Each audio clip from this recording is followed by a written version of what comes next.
The last great coliseum is the first short track of the season. It's 2026 and it's a yearly fixture on the campaign. Bristol Motor Speedway is back and better than ever in the Integrity Racing League. Welcome back to coverage live on FTN Broadcasting. 200 laps, 100 miles are heading your way, and qualifying is already on the move. More than 35 drivers already registered to compete. We are just about ready to get started with another short track thriller where tempers are sure to flare. With a new championship leader for the third time in 3 straight weeks, it's an exciting run of weeks and races in the Integrity Racing League, and it is great to be back.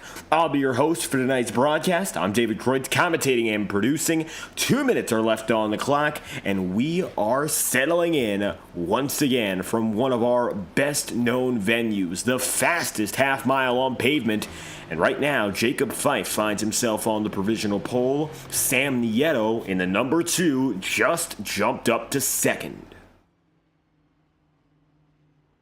Ethan Lane, coming off 3 consecutive wins entering the night, is on the track right now waiting to take his time. So far, 29 drivers have taken a lap.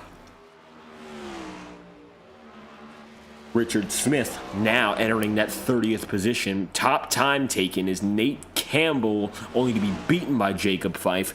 Now there are 4 drivers under the 15-second bubble, which means that very few have been able to crack that upper echelon. There is a select few clearly faster.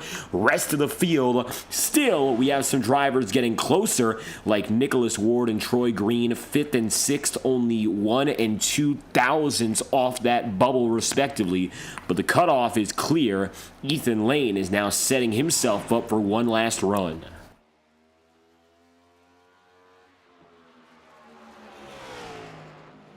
Lane using the inner groove and getting himself built up with momentum. This will be his first full lap around the circuit. He'll have 2, so this is just his warm-up. Coming across the line, 1 lap to go in this qualifying run. Ethan Lane already going 4th on that first lap, so he'll try to do it again. A 14.948 puts him nearly a 10th behind Jacob Fife. Watch him out of the exit of the final corner, and Ethan Lane goes from 4th to 1st. Lane, 34 thousandths quicker than Fife, grabs the pole position again. He is now, once again, on the front row. He has only missed 1 front row appearance so far this season, and it looks like he's gone 5 for 6 on the front row with another pole. Blake Cannon slides, won't be able to put a time in. Brad Patton, Randy Fiash, Kent Wetherell, Zach Schrintenall, all unable to put a time as well. And that means that for the 4th consecutive week, Ethan Lane is your pole sitter. An unbelievable show of consistency. Lane grabs the top spot. Not too far behind is Jacob Fife, who is in P2. The difference between them is only 36 one-thousandths of a second. Checkered flag flies on qualifying. We only now have 5 minutes remaining until we go green again.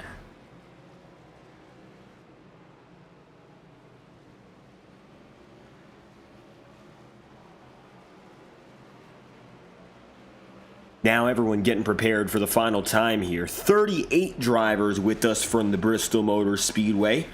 Perhaps one of the biggest fields we've seen in the modern era at a short track. Just under 40 tonight, so keep in mind it's going to be a packed racetrack, and that's going to lead to some close, contentious racing. We saw our fair share of cautions last week, and we're hoping to get back into the swing of green flag racing. But we saw most of them in the second half, but one in particular was very impactful, where all but 7 drivers went off the lead lap. For one driver, Aaron Cobnott, it was a first-time podium. For the others on the podium, especially Ethan Lane, no strangers to success. Just turned out that staying on the track for a longer strategy run was the winning call. Now tonight, 200 laps, 100 miles are on the table, and by all means, that's just about regular here at Bristol. Conditions on the racing circuit Well, let's talk about those. Track temperatures coming in at 72 degrees Fahrenheit with an ambient temp of 66. Very favorable to the drivers. That's not going to be a problem for them at all. And that means that tire wear shouldn't be the biggest deal if conditions stay very similar.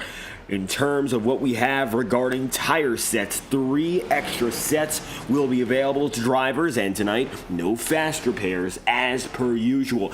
Damage can be repaired on pit road. Shouldn't expect to see drivers getting too lucky if there's big wrecks, but small contact is expected.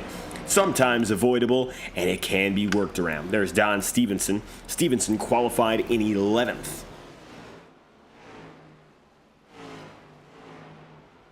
Don, one of the many who was able to take at least one lap and get it verified before we go green today. So without further ado, before we go racing, let's introduce your starting grid.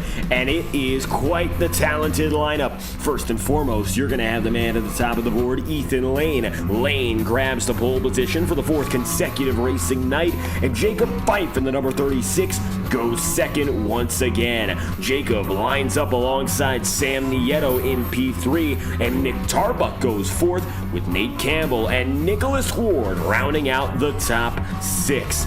1st, 4th, 6th, our top 3 in the championship. Watch out for the title race as it continues to progress. Ethan Lane making big waves in that bunch.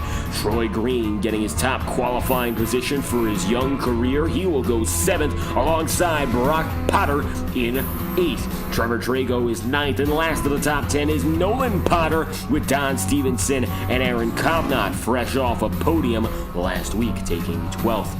Then 13th place is going to be John Zabaro. Cody Smith is 14th with Josh Gallagher 15th place, and 16th being DJ Stagner. Ryan Bean is 17th, and Alex Kim, Daytona winner, is 18th.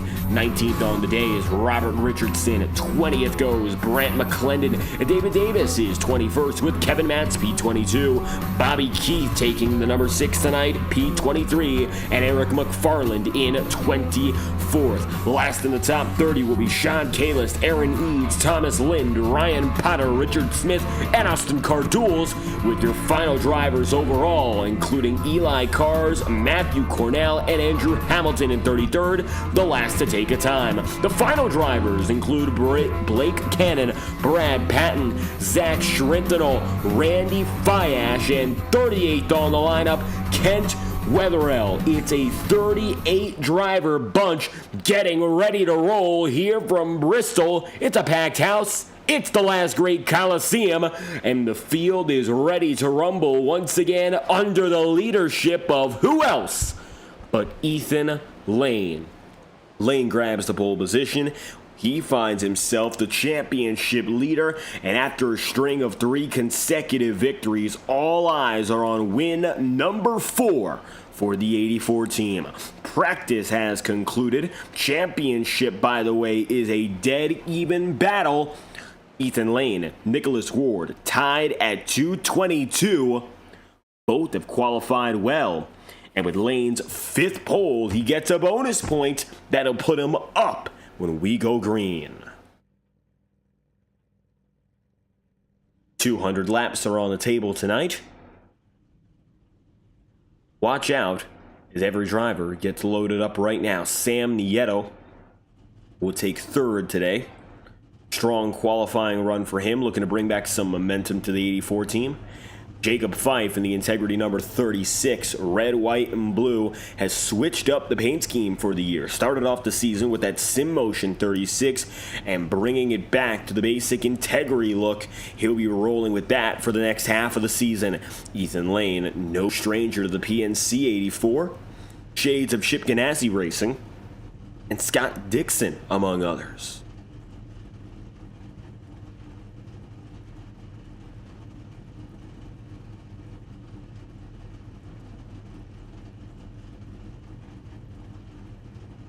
Nate Campbell lined up alongside Nicholas Ward.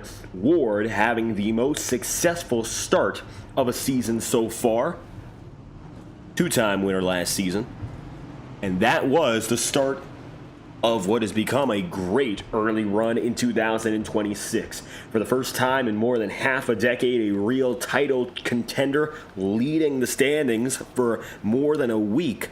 And now he's tied alongside Ethan Lane, but as we do the numbers live, Lane having the bonus point of the pole position, that will put him up against Nate Campbell. They headed into this weekend, rather race week, shall we say, at 222 points apiece. It's now minor advantage Lane before they even hit the green flag. Halfway, so about 100 laps in, is when the stage points will be dealt. Maybe Nicholas Ward can get some back on Lane by staying out in front.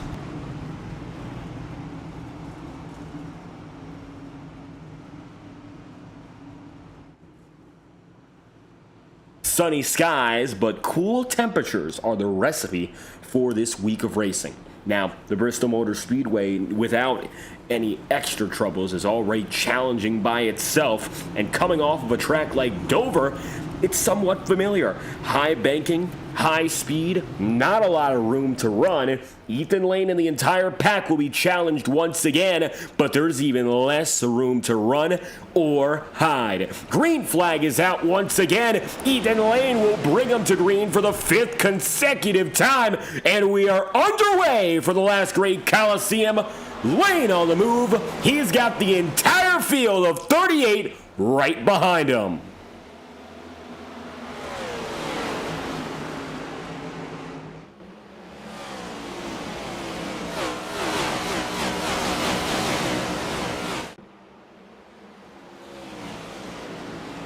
Yellow flags out, caution, back of the field, we have trouble. And it looks like everyone organizing themselves right now. What just caused it? Well, that's the question. Looking to see as last place, Randy Fiash looked to be just fine. As Zach Schrintenel, it appears, went around. He was disconnected from the rest of the field at that moment, looking like a single car spin. Now, unfortunately, he was so far back we couldn't catch a replay on it, but Schrintenel looks to be back. The rest of the pack here not looking at any signs of anyone else having damage. Yellow flag for an incident at the back of the field and an immediate caution 4 laps in out of 200. So as soon as we get things started, find ourselves pacing again. Ethan Lane, your race leader. He's still ahead over Sam Nieto, who's now in 2nd. Jacob Fife, who drops down 1 and goes to 3rd.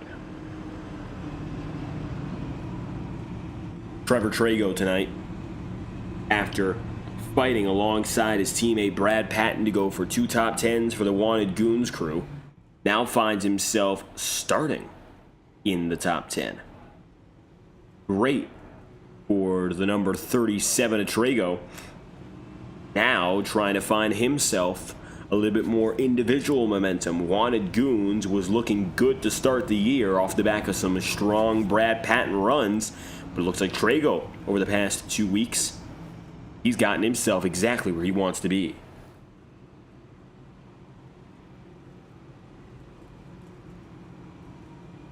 Aaron Cobb not just ahead.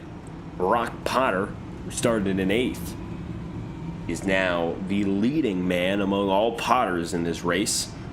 Ryan way back. In the middle of it all is Nolan Potter, who has dropped 2 to go to 12th. Perhaps a chance that we see 2 Potters in the top 10 finishing order today, based on that qualifying speed. 6 laps in out of 200. We're getting ready to roll again. Restart number 1 on the day, led by Lane on the top and Nieto on the bottom.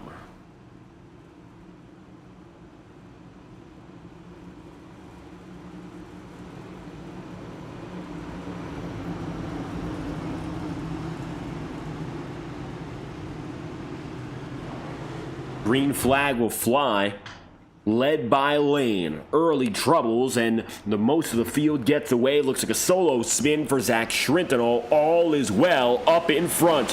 Green flag's out. Lane and company get away. Watch further back, and it looks like same story. Top to bottom, we'll get back to business with your first restart of the night.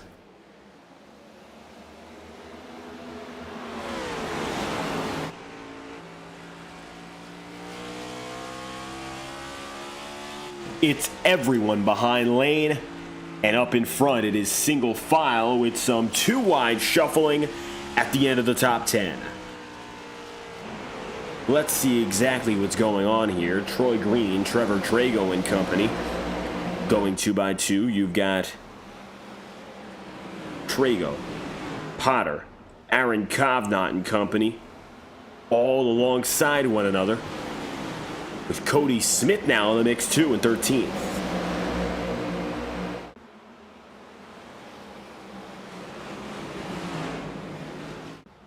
Double digits early on, second caution of the day, and it's going to involve, among others, Eric McFarland. Yellow flag is out. Caution flies. Let's see exactly what happened.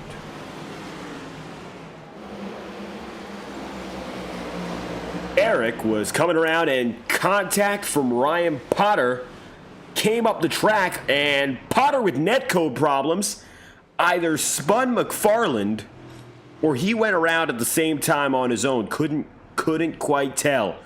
We're going to go on board with Eric McFarland here because Potter disappeared from our view at the time of incident. Thomas Lind also involved in this one.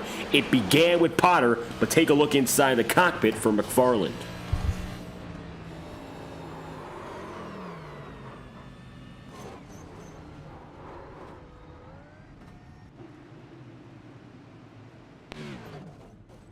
McFarland going around. Tricky to tell due to Ryan Potter's brief disconnection. One more time, watching with Thomas Lind.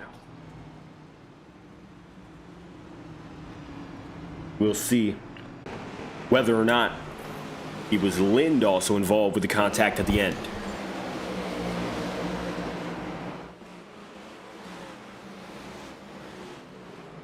And there's reason to believe there that, yeah, Ryan Potter got sent up the circuit even if we didn't see him. So Thomas Lind, Eric McFarland, and last of them was Ryan Potter involved. The second incident of the night. Yellow flags out at lap 13.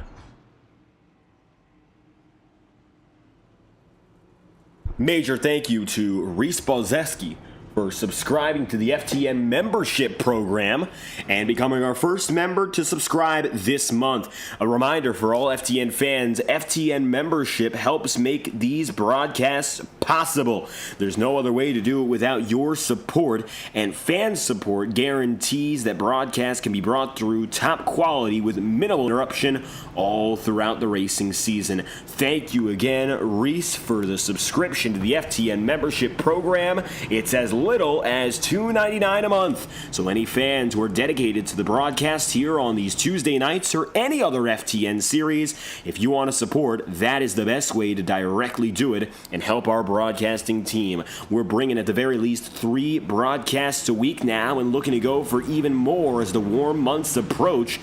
We'll keep you entertained all throughout these nights in 2026. Ethan Lane will see the second green flag of the day and get the jump off a restart.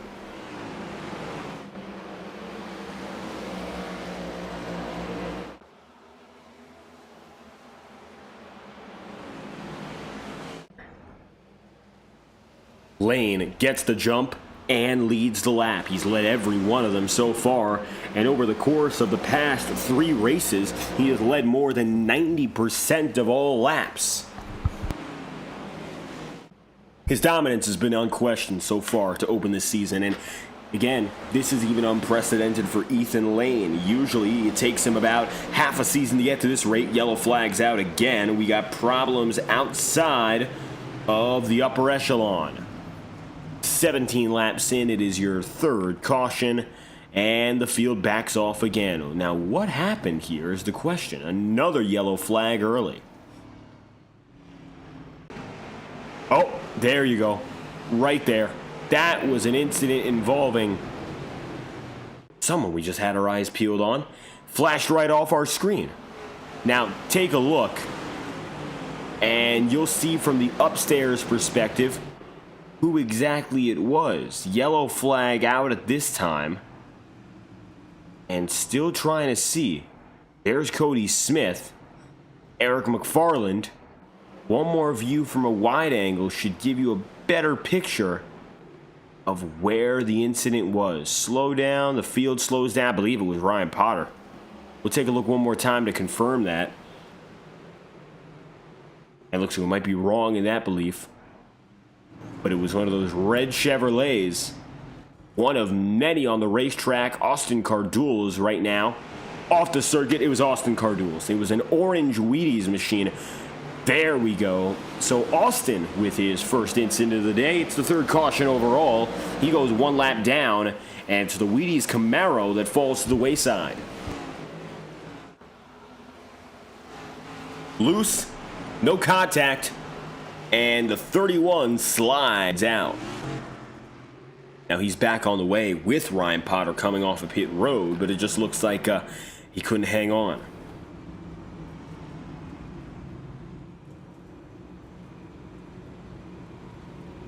Yellow flag out again, third time in the past 20 laps. And so far, the early portion of this race dominated by cautions.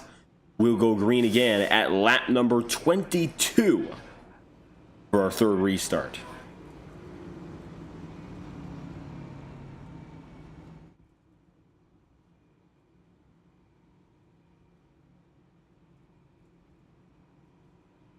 Ethan Lane and Sam Nieto will take the high and low again. Not a lot of big changes in the top 10. The biggest mover so far, DJ Stagner. Stagner, in only his second race of the season, first of the month, finds himself now inside the top 10 after qualifying 16th. He and Swamp Motorsports two-car team today with Ryan Potter further back in the field after that incident.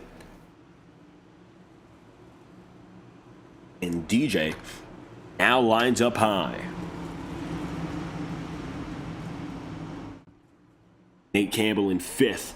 Lane leads the way in the PNC Bank Chevrolet, and it is all his. Green flags out. It's Ethan Lane into the opening corners. Advantageous.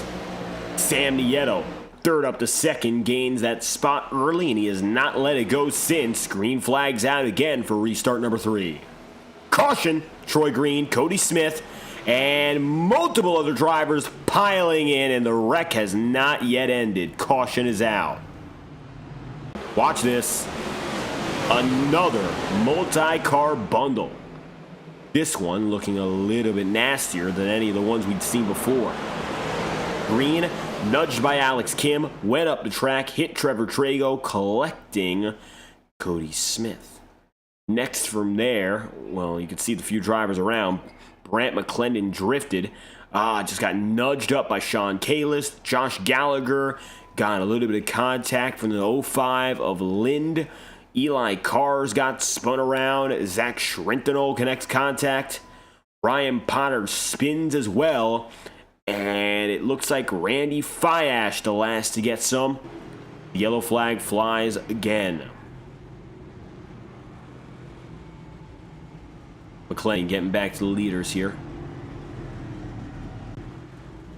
Pulling it back to that yellow flag. You'll see it from the perspective of Brant McClendon.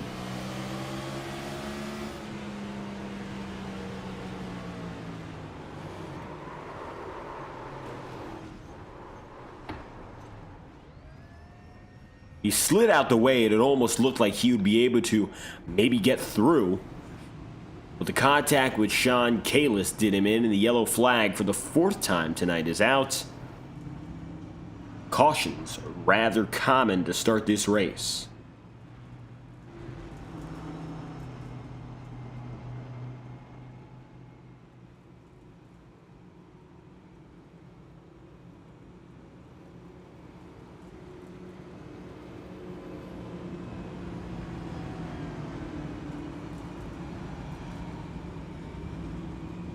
The field has himself, of course, Ethan Lane, fields in his grip. He's got nothing else to worry about for the time being, as these restarts not only mean that very difficult to pass Lane, Also very difficult to even set it up. The restart is king. And right now for Ethan Lane, every jump he gets is a guarantee of an extra 5 or so laps leading and using minimal equipment. He hasn't had to worry in the slightest about really wearing out tire because he gets a jump for a lap and paces for a few others.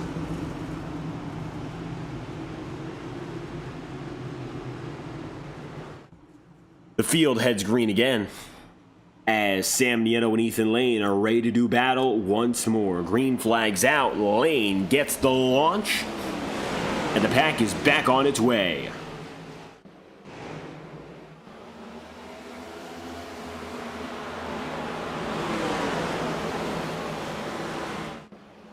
Nolan Potter right alongside Brock Potter now as we get a look at a sibling rivalry for 11th place. Alex Kim has been able to get by the both of them and now runs in 10th. Alex looking for a chance to go a little bit further up as he's got 2 drivers to look at. Aaron Kovnat and Ryan Bean in the number 28. Watch and see what happens now as he tries to decide where to go. Double file from Lane down to Alex Kim. It's going to be pretty hard to make these moves here.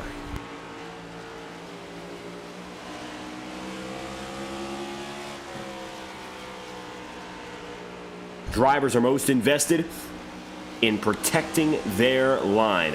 All going to be focused now on keeping what's theirs. Kim with a minor nudge on Aaron Kovnat. Didn't quite do anything. Just a little bumper-to-bumper action. Caution's out again for the 5th time tonight. Looks like Ryan Potter was down on the apron. Let's see if that had anything to do with anything back here. Oh, began ahead of him with a little bit of contact on Brad Patton. Yellow flags out as Patton is among those involved. Now he just shot loose off Zach Schrintenel, and as he went around, the yellow flag flew. So Brad Patton, the cause of caution. He and Austin Cardules with trouble. Austin 1 lap down, has front end damage still. He's going to have to go down to pit road to repair that. Brad Patton down on pit road as it stands. He'll be the last man on the lead lap getting a little bit of extra service. He'll go 1 down. He can't get off of pit road right now.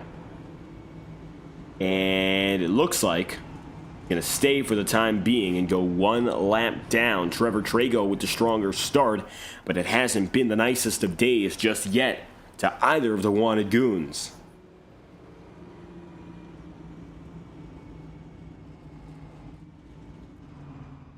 Ethan Lane is in control. During that short run, Sam Nieto falls back to 4th. Nicholas Ward jumps to 3rd. Nick Tarbuck finishes 2nd in that run to re-rack and restack him again. And now finds itself number 14 in 2nd.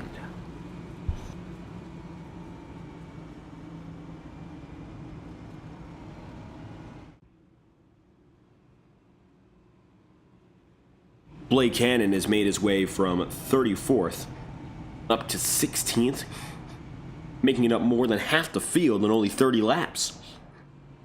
And with as many yellows as we've had, it actually makes it a little bit more difficult now with all the stops and starts being so consistent. Can't really find room to pass, and yet Lane has. Yellow flag will be slightly extended, giving us 2 laps to green.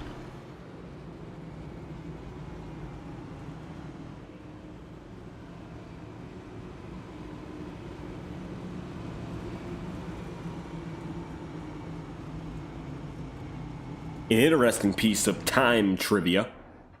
If we were to run every lap of this race under caution, well, it would still be a faster race than a completely green Daytona 500 with the next gens. Assuming that every driver in the 500 had full power in these next gen cars, every lap would come in on average about 46, 47 seconds. Under yellow flag conditions, laps are about anywhere from 46 to 47 seconds here, but there wouldn't be any need to go down a pit road.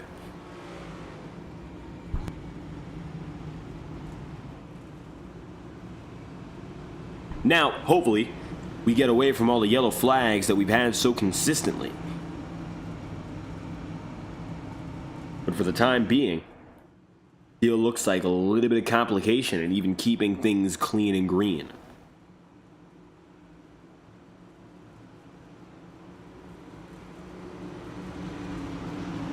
The field continues to fight for restart number 5.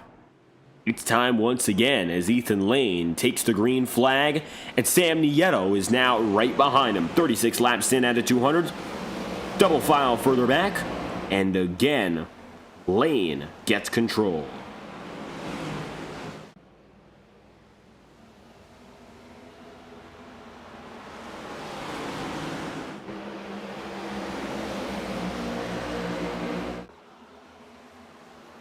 It's 2x2 all the way around now, at least in this upper portion. Ethan Lane looking to be the only one that's broken out.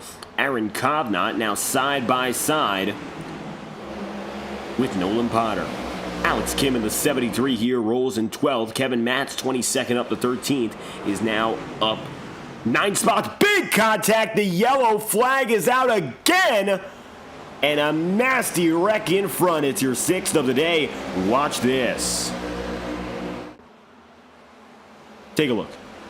Oh, Aaron Kovnat getting under and sliding up into Brock Potter causes the problem. Kim into Kovnat. Kovnat's going to get away, but then the chaos really ensues as Brock gets contact from Kevin Matz. Robert Richardson barely slides out. Trevor Trago spins. Blake Cannon with contact. John DeBarro, David Davis, Sean Kalist, Andrew Hamilton, Josh Gallagher, Thomas Lind, Eli Cars, Zach Schrintenel, Bobby Keith, all involved in this wreck, with Eric McFarland and Richard Smith driving by. One more look as a replay. And a look from further back with guys like Hamilton involved. Take a look at this.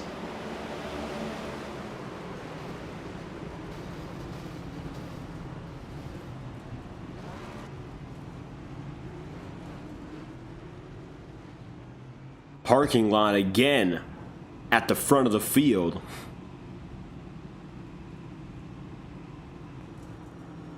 Sixth caution of the day. Contact between Kovnat at the front of the field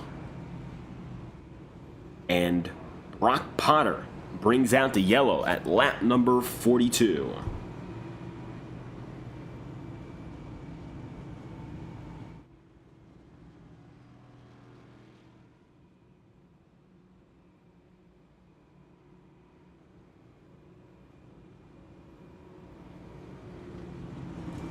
Lane, Nieto, Fife.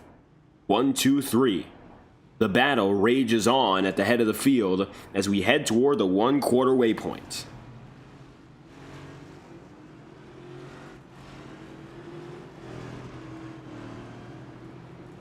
One lap to green this time by. Still going for double file restarts. We'll see if at any point we have to go toward the single file route.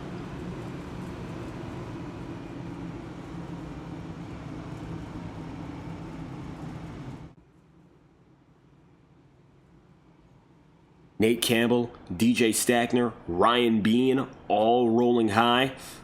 Sam Nieto now has to look behind and see Fife, Nick Tarbuck, and Nicholas Ward. Ward in the championship fight, but that tie is very likely going to be broken today, as Lane has so far led the most laps of all, and he's found himself ahead qualifying again. So pole position and laps being led, to this point anyway, Nicholas Ward is a disadvantage.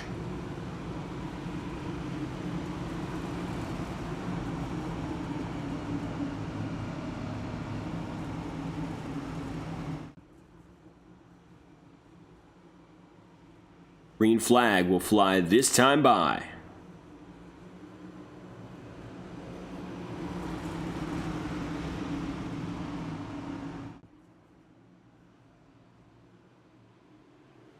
Sixth restart of the night. Lane rolls off the high side better than anyone else. The sun begins to set. We're racing again in Bristol. Hopefully now we can keep things clean and green as we're back in business.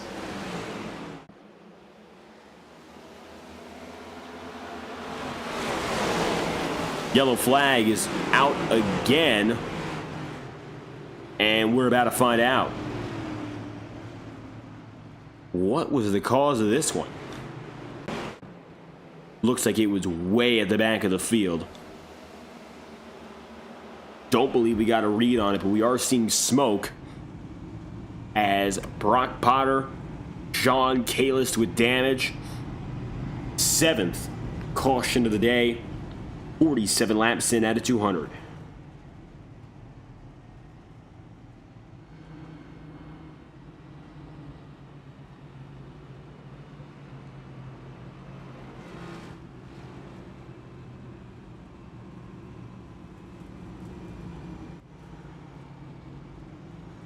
Ethan Lane, the 84, is still led every lap.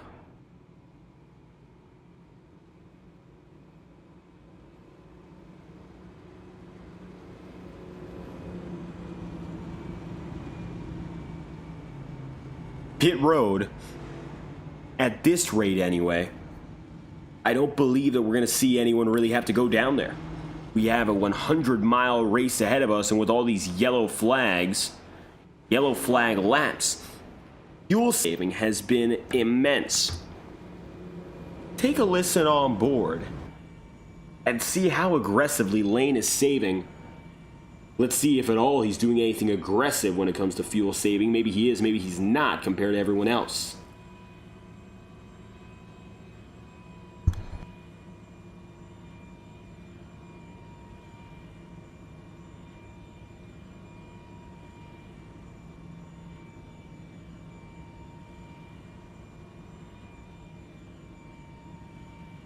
By all means, Ethan Lane isn't really doing anything special here.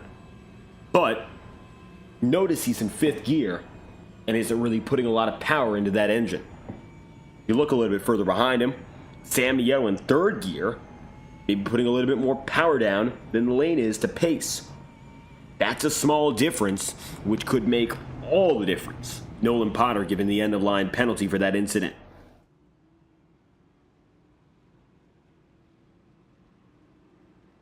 Josh Gallagher down to pit road. As the field goes 1 to green again, we will restart at lap 50.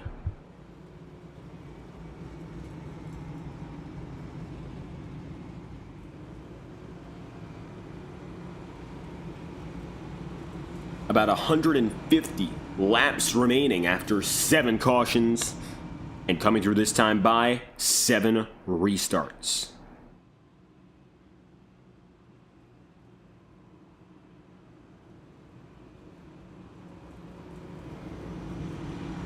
One additional lap going to be added here as we continue to sort things out. Eli Cars and Nolan Potter right now getting to the back end of that line. We'll have the full field with us to fight again. Only one retiree on the day in Randy Fiash. Rest of our 37 cars are still racing. Look back ahead.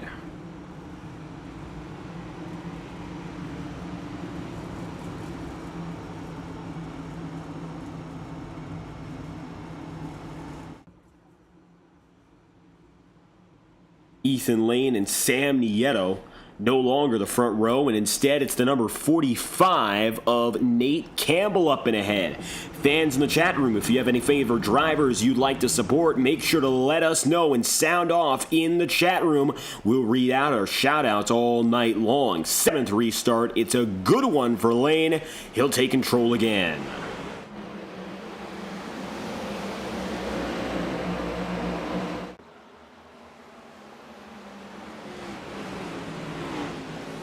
The leaders have gotten away so well each time that really hasn't been anything to watch or call for concern.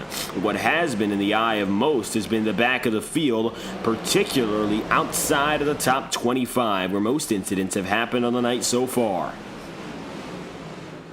One down to pit road. It looks like not a lot of trouble. Everyone else stays clean and green here. And you just got to watch out because so far the name of the game have been all the checkups and all these small incidents and all these small instances that have caused big problems. People are having difficulty. 90% of it comes from just getting nudged around. Bristol is a high banking racetrack, so contact is almost unforgivable. Thanks to that being the case, well, here we go again. And you're seeing drivers staying a little bit further apart, maybe learning that lesson. Mind you, the fight for the lead has remained about as calm as it has been all night long. Jacob Fife is now in second over Nate Campbell, but that doesn't mean much of anything has changed. And instead, he now finds himself in the role of watching and waiting to find a chance. But so far, no mistake out of lane means no chance for just about anyone. Sam Nieto now behind Ryan Bean as DJ Stagner goes side by side with Nicholas Ward.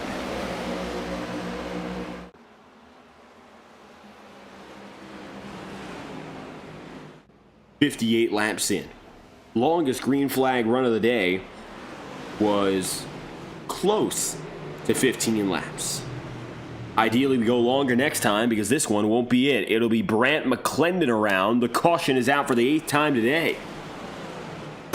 Brant got loose in response to an incident and got in the wall. Take a look here. Now, it looks like he came through with smoke billowing from one driver, and then it happened again up and ahead of him. Contact on Ryan Potter. Potter got loose. Here's a replay. 8th caution of the night, 60 laps in.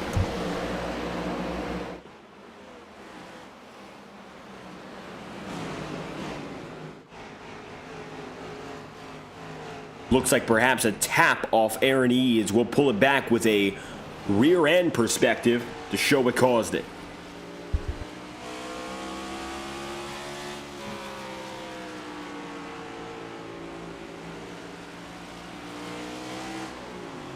No, that time by, it appears that Ryan Potter got loose.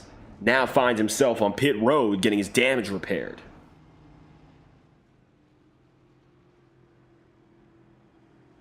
So unfortunately for Potter, just a single car incident and some troubles that caused him to fall out of contention again. Yellow flag is out. There is Sean Kalist on pit road in the number 90. And the 8th caution of the day brings us back to a standstill. Yellow flag remains out. Jacob Fife will go high as Campbell and Tarbuck are positions 3 and 4 now.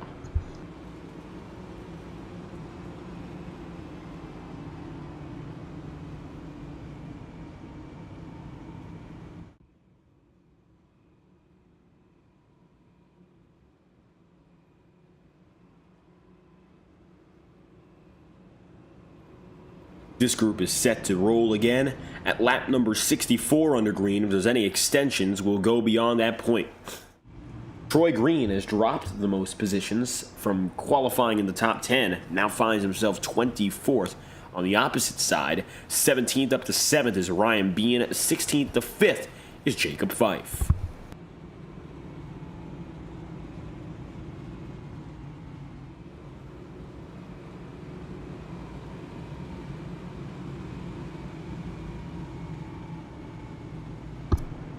Brant McClendon will receive an end-of-line penalty as a result of that last incident. So he'll drop to the back. And we'll extend our caution slightly to assign penalties and get everyone rolling. Looks like now lap 65 when we'll carry on.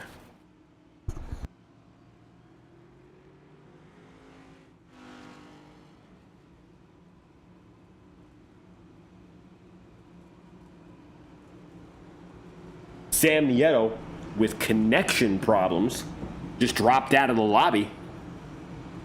And that is a critical loss of time and laps for him. He will need another caution to really save him as due to an internet failure, he is going to fall out. Let's hope now that Nieto has a chance to reconnect, because he's about to go one lap down, if not more, when Ethan Lane brings the field back up to speed.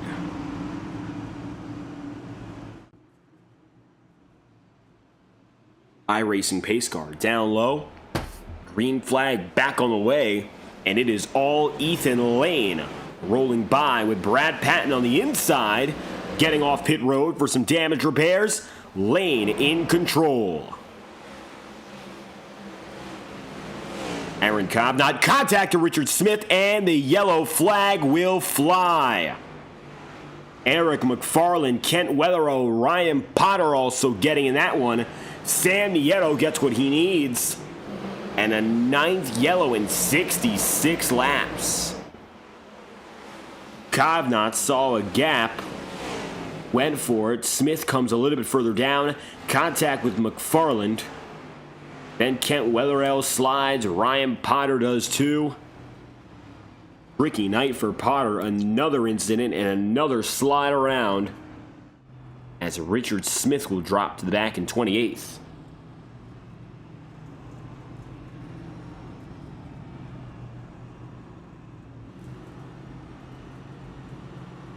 Yellow flag again, Aaron Kovnat and Richard Smith. See the yellow flag. And now, 68 laps in, it's caution number 9. We are rolling at a pace of, give or take, 12 cautions per 100. About where we are right now.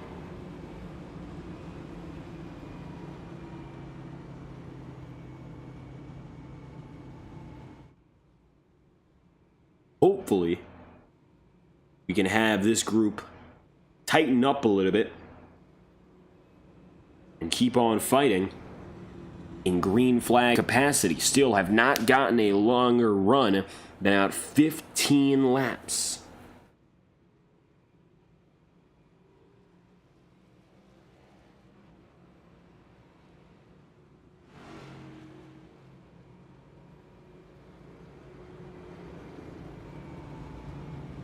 Sam Nieto, due to his internet connection troubles, will be waved around the pace car. He is 7 laps down as it stands, and he'll have the opportunity to get those all back and pull himself back up to the lead lap. These cautions are going to help big time, and if they stay at the same pace they've been all night long, he very likely will have himself in contention before this race ends.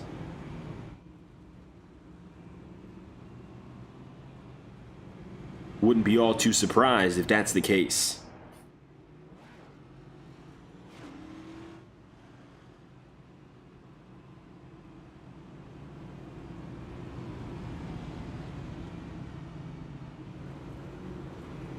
Sam Nieto skirts the high side. Nick Tarbuck gonna let him right by there with the pace car still getting extension. We'll go green again at lap number 72.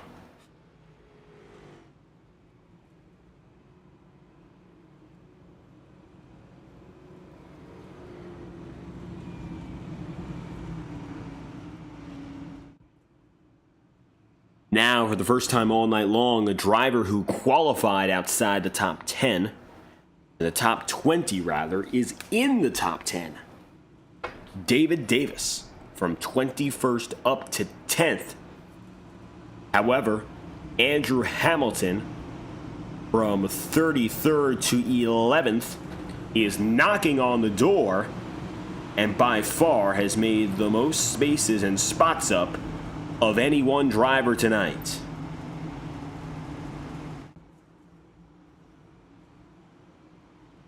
We'll see what else he can do. We go green again.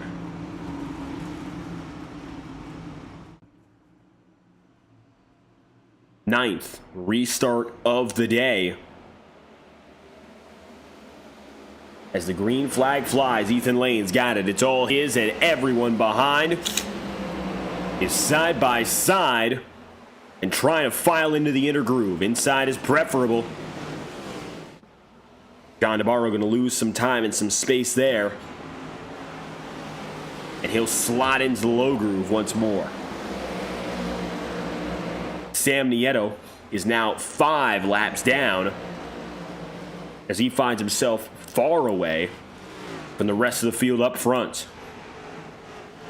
Completely different race for Nieto now.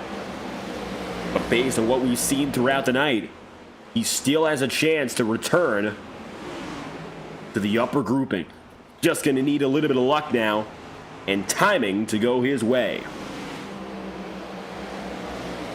Now, given what we've seen so far, 2 or 3 cautions within the next 130 laps is very likely.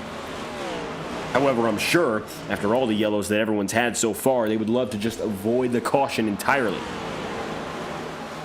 Take a look from the backside on Ethan Lane, and you'll see what the fight is like up in front.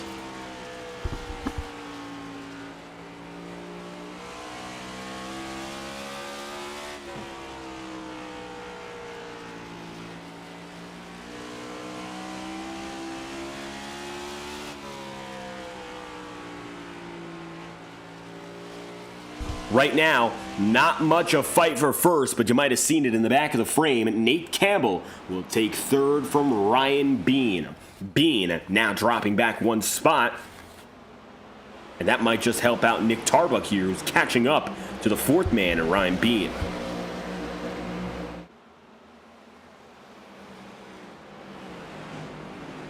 Ryan has a little bit of pressure on him, 79 laps in out of 200. Halfway marker is coming up soon, and yet drivers so far have only ran the better part of 50 miles. Only going to have 100 total on the day. Every single one of them counts. Fuel is not going to be a big problem. It very likely is just going to come down yellow flags being enough for drivers to save, keep themselves moving.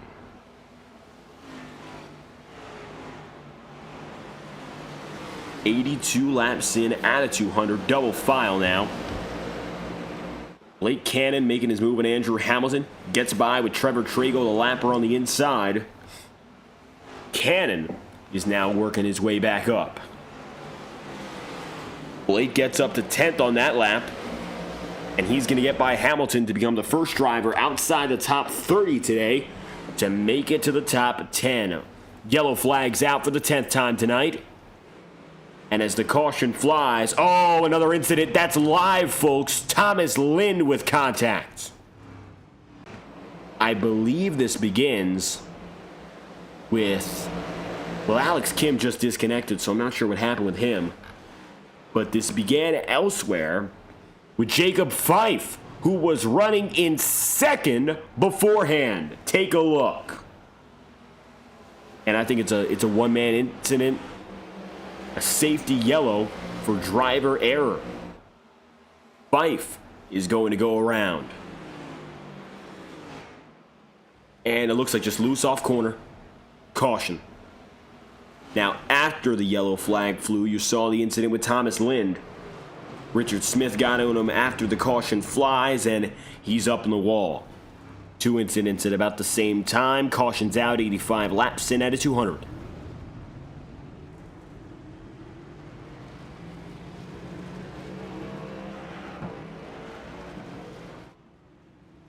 Thomas goes up to the ceiling of the circuit, trying to get a few laps back. Same for Sam Nieto. Nieto now set to get at least 2 back on this caution.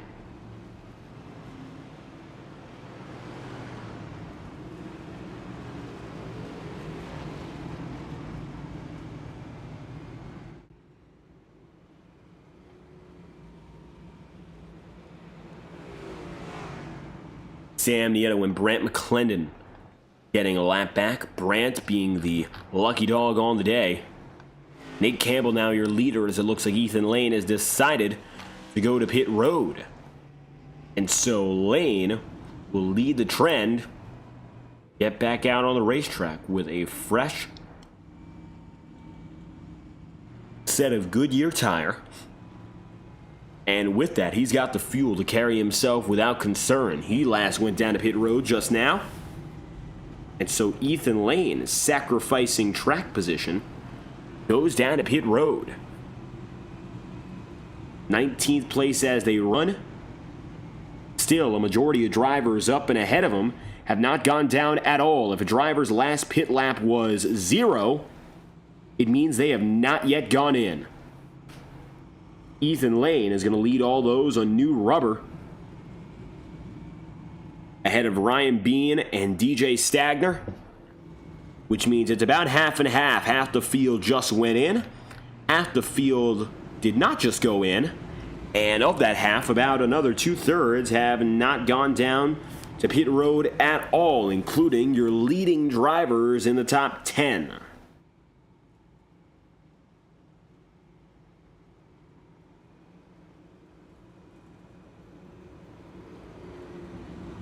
We'll get rolling again.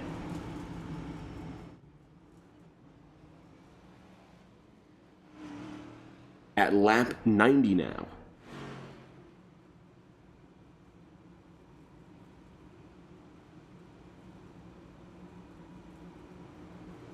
Nicholas Ward with a chance to lead some laps for the first time. Interestingly enough, that's going to all but even out the playing field for laps led. Stages in the Integrity Racing League, to answer the chat room question, are decided at the half. There is no stage caution, so whenever it happens, it happens.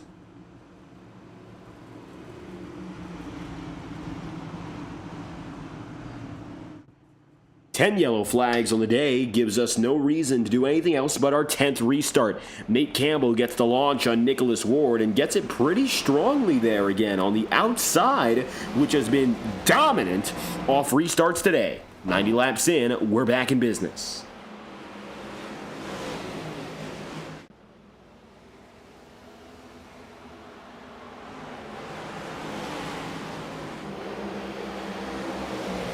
The sun is absolutely setting, and it looks like we have ourselves the potential for a day to night race here. Now, that was always dependent on how many green flag laps we got and how the runs went in order. Most likely, no matter what, we were going to see the nighttime sky, but it looks like it's going to be the tale of two different races here. One half of this race going to be run entirely with the daylight, and it looks like the next half going to be run under the stadium lights.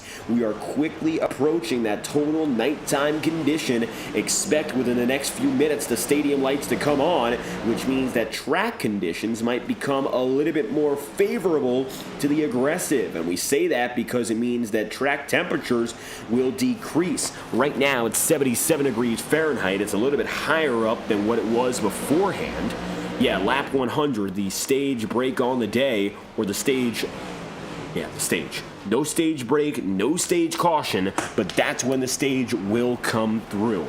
Now we're getting closer to that 80-degree temperature than we saw earlier, but if the weather continues to taper off a little bit more so, then I think we're probably going to see a little bit of a return to what it was in practice and qualifying. Caution's out, DJ Stagner. It's your 11th. DJ around spinning. I think he was alone in that effort. Let's see what happened. DJ Stagner in the number 64 goes around. Ryan Potter's been in a few incidents today, but for the Swamp, it's the first time DJ's gotten loose, and he spins it around with minor contact on the rear. One-man incident. Yellow flag is out for safety reasons. And that is your 11th caution. So it looks like the pace of this race is 11 cautions per 100.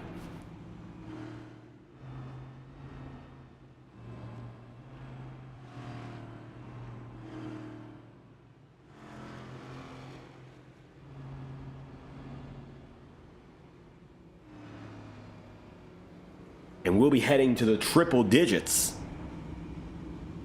with Campbell, Nick Ward, and David Davis as your top three.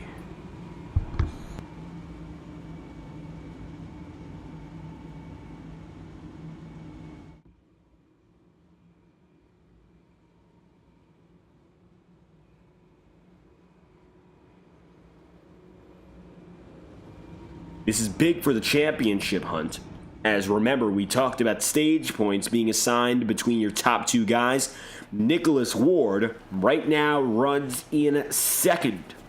Ethan Lane, while he was able to make up a few spots, only got up to 14th. So while Lane has led the most laps on the day, it looks like he's not going to get any of those stage points, whereas Nicholas Ward comes a position away from winning the stage. But no, Ward is going to slow down entirely, and it looks like he is going to fall outside of the top 10. I guess he parked it temporarily. He'll get back together, and he will stay second. So a little bit of confusion there, but it looks to be no problem for Ward. He will be second at the end of this stage, which I believe is going to put him right back up in the championship lead. Going to take a lane victory to swing the pendulum again. Nate Campbell will be your stage winner.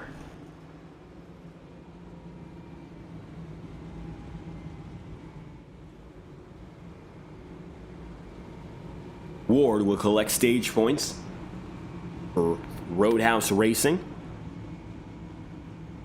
Nate Campbell taking the overall stage win though. And at the halfway marker, 100 laps down, 100 laps to go, it'll be Campbell in control.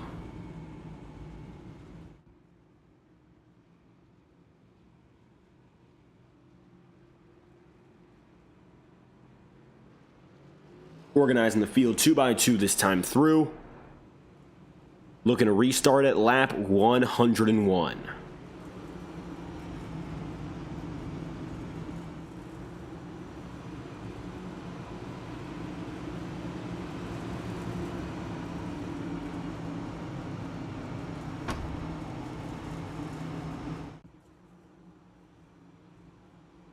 Nate Campbell and Nicholas Ward will be your starting two. So far, all throughout this race, leaders have taken the outside to gain control, and it has worked out well. Let's see what happens this time by as the pace car dives right in. Nicholas Ward, Nate Campbell, green flags out. Campbell again with a jump, and he'll have the rest of the field behind him as we begin the second half from Bristol.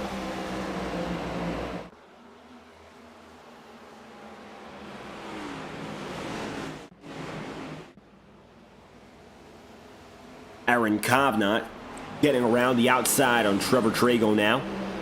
Ethan Lane way up high here, trying to use that upper groove. And he has not yet found a way. Getting blocked off without a doubt, because you can see here Ryan Bean, Zach Shrintano riding even higher. Lane is trying to find a way to force the issue. One of the first times all year long, not only that he's been in the back of the field, but also that he has no way to immediately work around these guys. Bristol is a narrow circuit, and if the inside and outside are taken, there's really nowhere you can slot yourself.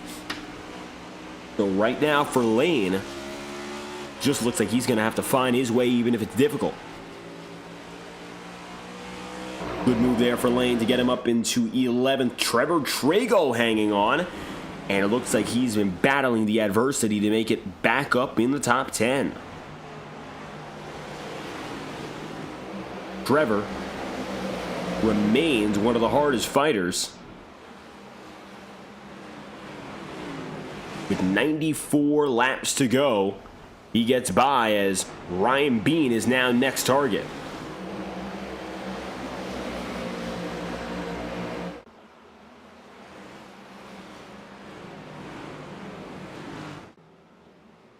Bean loosening up a little bit. That's because the caution flies for the 12th time today, and it's a bigger incident than some that we've seen before. Kevin Matz with the caution. Here's a look.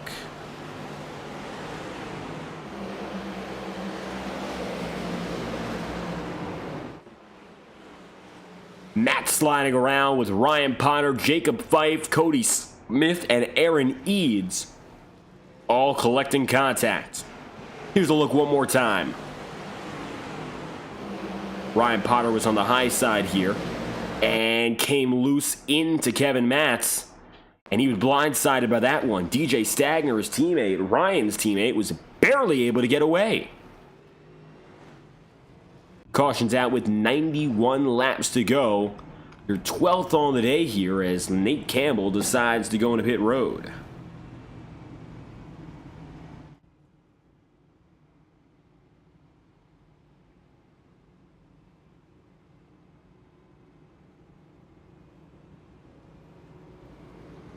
Nate Campbell dropping down and in. And as he does so, Nicholas Ward will take the lead. Ethan Lane is in 7th. So it looks like your top two guys in points closer than they've been all night long to each other. And the lead, Lane is on that surge up.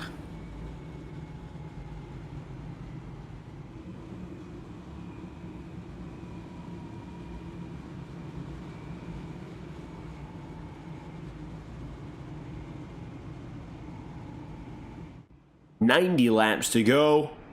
Heading into the 80s when we restart. I think at the absolute most it'll be 88 laps to go.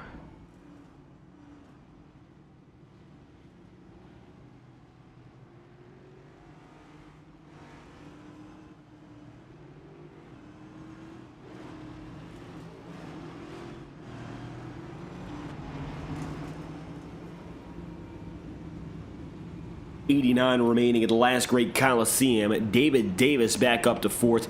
Blake Cannon 34th to 7th, which leaves Roadhouse with two guys in the top 10. Next up on the schedule for the Integrity Racing League, we're going to be moving out of Bristol and heading next toward Kansas. That'll end the month of March, the 31st of March. And with 89 laps to go, the excitement continues on into April. We'll take an off week on the 7th and move to Rockingham April 14th. So in due time, we'll be heading back to the Carolinas. April 21st, Texas. April 28th, Watkins Glen. May 5th, the 300-miler in Charlotte.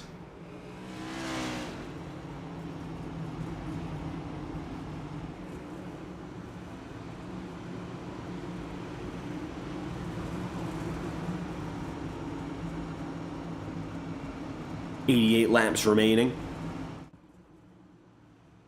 Nicholas Ward, Robert Richardson are your top two now. Haven't even mentioned the fact that Richardson is up to P2, the highest spot he's running all day long.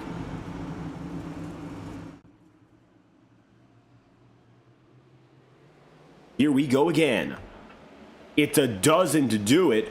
This time around, we mean 12 restarts. Green flags out. And keep in mind, 31 drivers are still on the lead lap. It really is still anyone's race. Might just be Ethan Lane's. Lanes is now going to find himself in the top 10. He's going to try to find a way through on both the 5 and the 13. Let's see what happens now for Ethan as he gets as close as he can.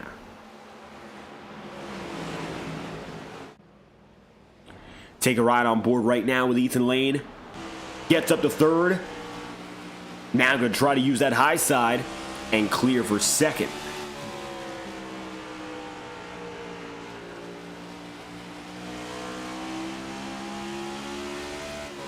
David Davis feeling the pressure. And right now, Lane gets to the bottom and he's going to keep himself there. That's all he needs to do to slowly but surely move Davis out. 84 laps to go for driver number 84. The stadium lights are now going to be turning on in Bristol, and that means it is nighttime conditions to end the night.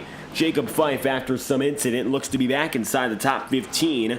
He was running as high as 2nd when he had that self-spin.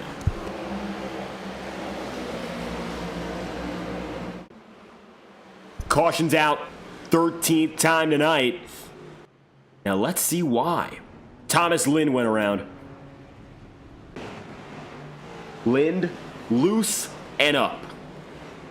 Let's see what the cause was here. Was there any additional contact?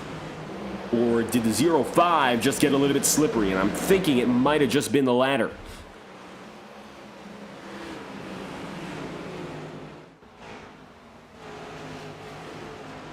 No, he's going to bounce off Matthew Cornell.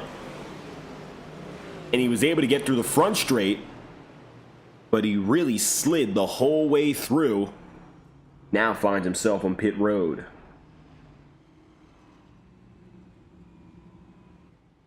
Thirteenth caution of the night. We have made it now 120 laps in. So, past the majority of this race. And at this point, just under half of which has been run under caution. At least 50 caution laps.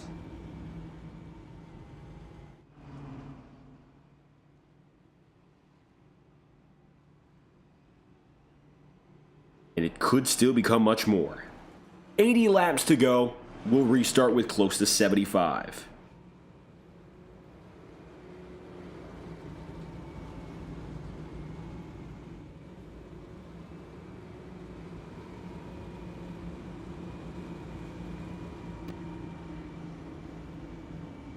Nicholas Ward is ahead of Ethan Lane, and I think that everyone knows now this is the battle of battles. Coming into the night, these two drivers were dead even on points at 222. Between bonus points, stage points, qualifying, and laps led, they are still just about head to head. Gotta wonder, what's it gonna take now for either of them to have the edge? In all honesty, Ethan Lane's race pace has proven one of one, but Nicholas Ward has the track position. If he gets the restart launch and some yellow flags go his way, he might just be able to save himself and keep the fight for the win alive.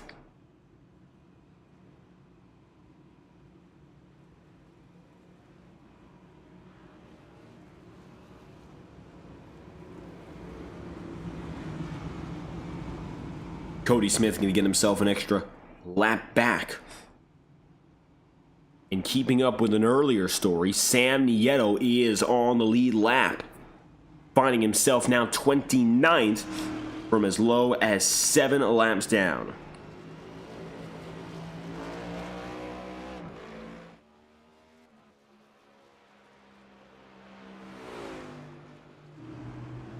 Nieto is going to roll out, get back with the leading crew, as Nicholas Ward will do the honors head-to-head with Ethan Lane.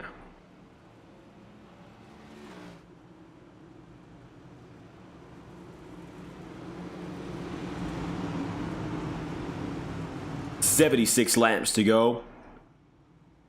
Restart number 13. Bringing it back to business. It's a very scattered start up in front.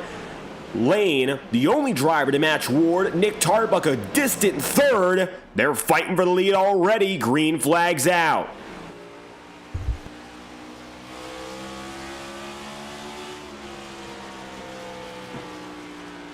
Oh, wow. Nicholas Ward saved by the bell. The caution flies. They're still wrecking. John Stevenson, Eric McFarland, watch this. It's your 14th caution of the night.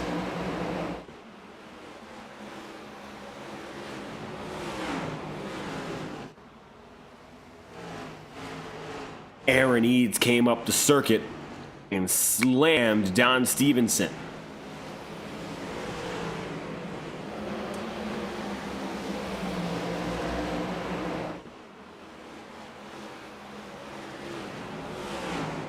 Contact from Shrintenal went up to Stevenson. Nate Campbell got contact, and the caution flies.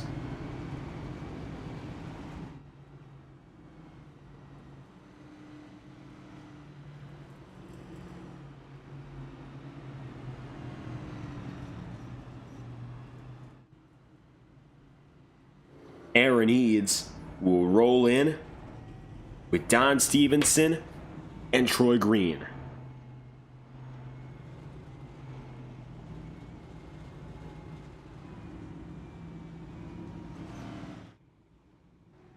Nicholas Ward will lead again, but it's clear as day that Ethan Lane has himself the speed to take that. Wasn't quite able to get there in those final few turns before the caution flew, but it's going to be head-to-head between the 97 and 84, and this will very likely determine the championship lead getting out of this race.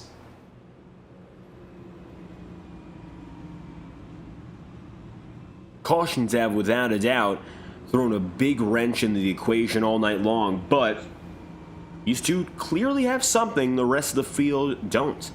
And if they were to finish first and second in whatever order, it will be the third time in 6 races these top two are the top two.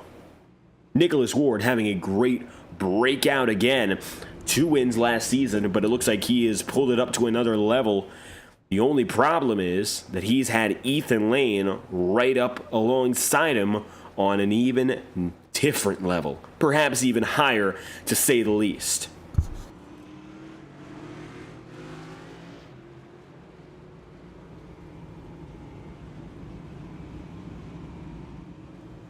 The ceiling is definitely rising in terms of what it takes to win in the Integrity Racing League. Alex Kim got it done at Daytona, and otherwise haven't seen a lot of parity. Ethan Lane now on a 3-race tear that could become easily 4 tonight, so long as things go his way.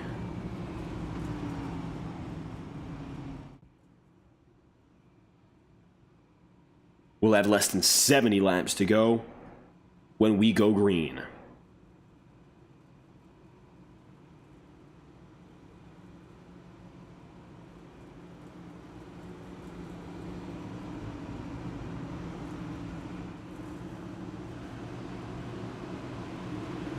Nick Tarbuck and Blake Cannon are on the second row. DJ Stagner, David Davis, your third. Ryan Bean and Nolan Potter, the fourth. Eli Carr is in the top 10 for the first time tonight. 31st to 10th for Eli Cars. Robert Richardson, 19th and 9th as well. Some of the underdogs in this field getting some good performances in.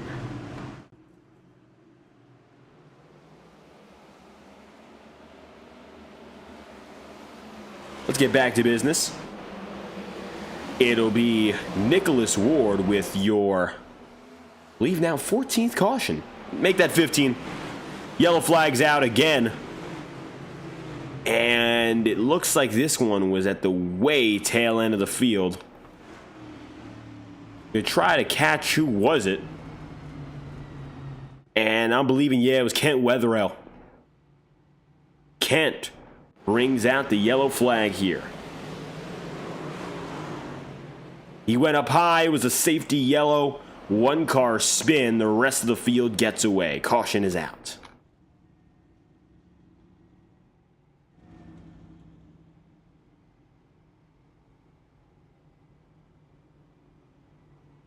Kent Wetherell at the head of the pack, no longer. It'll be Nicholas Ward who leads the way.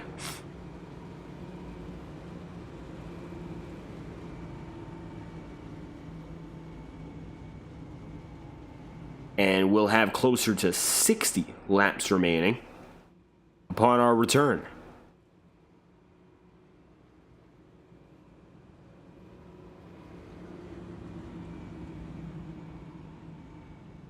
Nicholas Ward leading over Ethan Lane, Blake Cannon in third, Nick Tarbuck in P4, DJ Stagner 5th.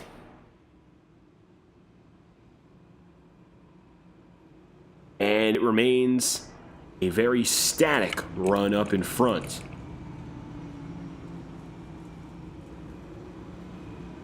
Although most of the drivers who qualified inside the top 10 are not there right now.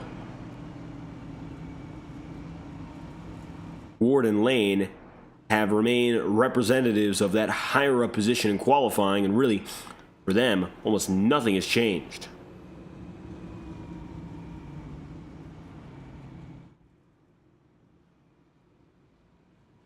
66 laps to go, coming to 65. As the iRacing official pace car is back in position. And will extend again. We'll go green with closer to 63 laps remaining.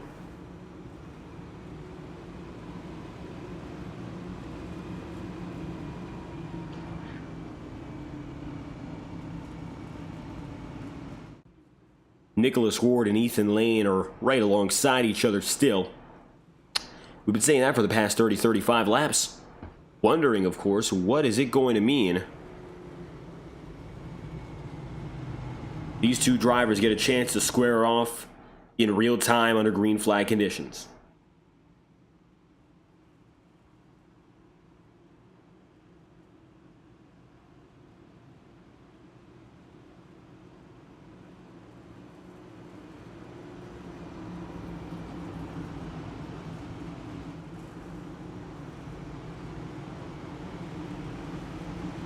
Ward will get the jump as your restart leader. Ethan Lane has Nick Tarbuck on his diagonal. Nick Ward having Cannon, his opposite, one row back. We'll get back to business again with 63 laps remaining. This will be your 15th restart. Stagner loose! Can he save it? Yes, he does. Green flag's out.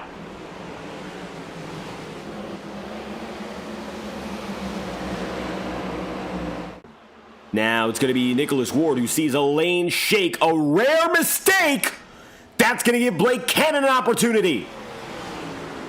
Cannon down to the inside.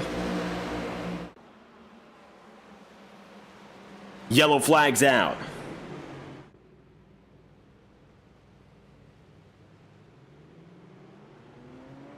Caution's out for the 16th time now. Let's try to get a replay and see what happened.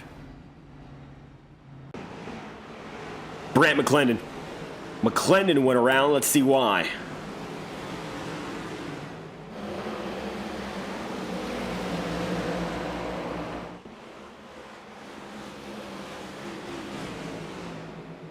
Brant was at the back of this pack. Oh, I think he slid as a response to something. I'm not sure if that was any one of the guys who were still ahead of him, but Brant McClendon sliding out of an incident, and he ended up spinning here. Now, you'll see it. It was Sam Nieto who slid first, and he got in the wall too. Nieto with damage, although he's still on the green flag lap, the lead lap anyway. Nicholas Ward with another bailout.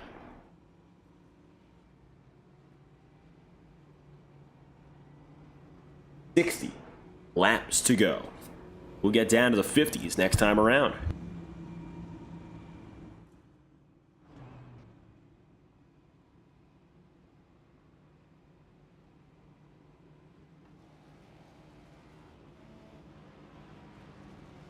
Brant McClendon, Thomas Lind to pit road that time by. Blake Cannon, after a slight bobble from Lane, is able to take second place.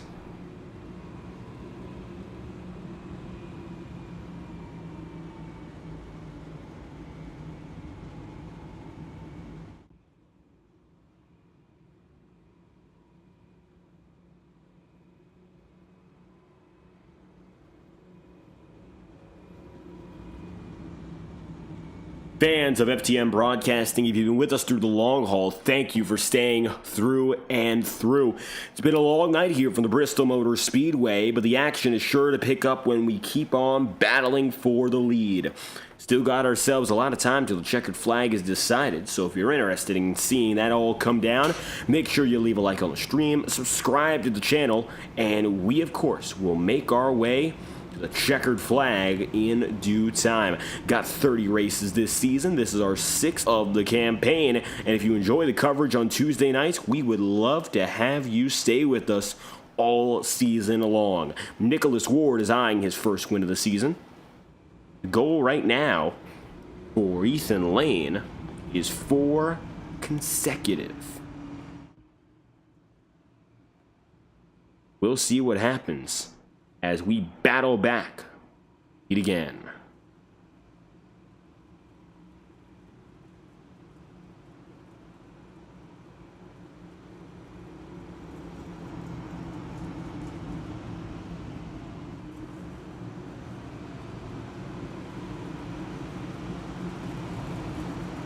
iRacing official pace car giving us a lot to wait for tonight.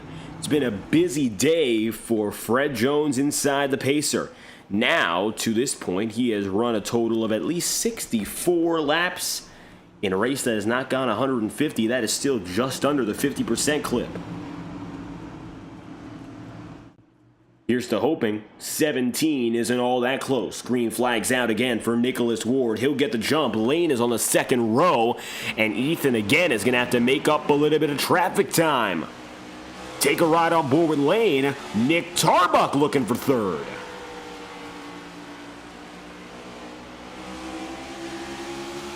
Ward keeps P1.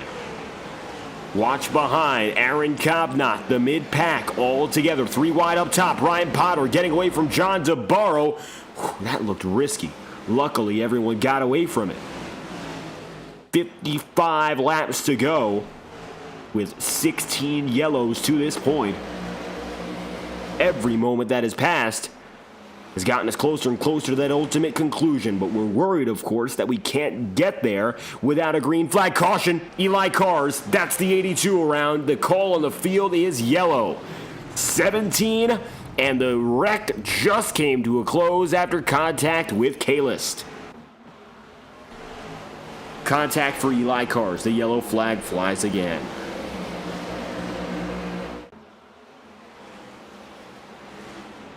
Eli, down on the bottom, came up to Kevin Matz. They slid all the way through the front straight. And then Cars comes down, and Kalis nowhere to go for him.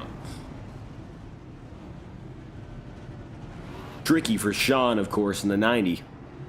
As he blew right by. Take a ride on board with Kalis as that happened. Yeah, nowhere he could turn fast enough. Andrew Hamilton also spinning. Josh Gallagher collecting some contact. Yellow is out again with 52 laps to go.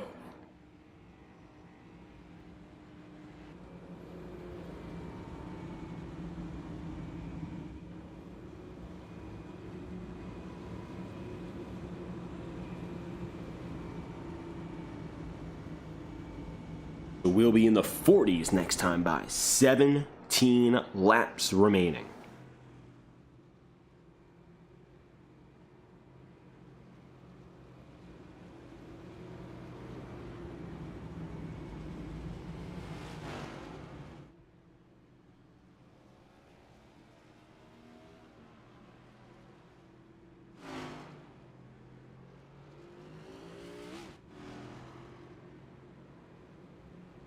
Andrew Hamilton heading out of pit road.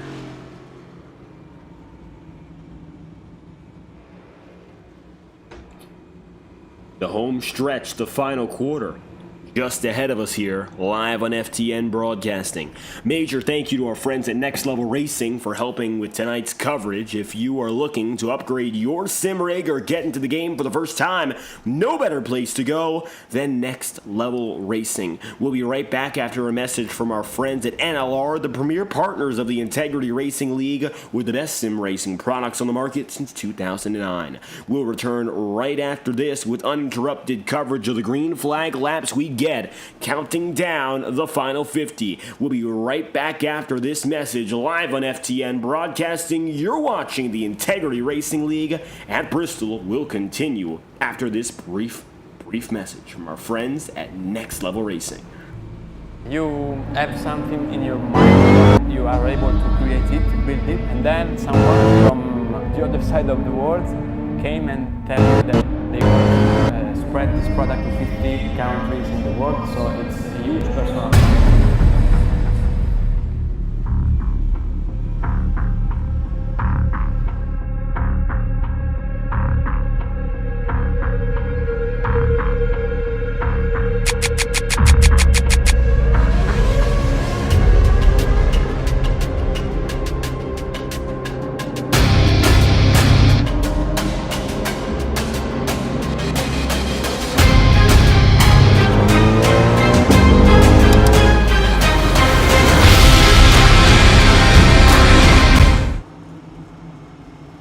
Going green this time by with 47 laps remaining. Ward and Cannon, the front row.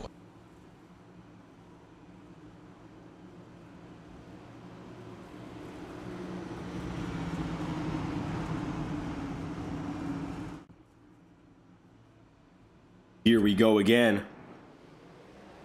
Nicholas Ward gets the green flag. 47 laps to go. Cannon getting into contact there, door to door with Ward. Nicholas still gets away. Ethan Lane not able to get by Cannon. The fight rages on. Just doesn't look like the man in the 84 could get by.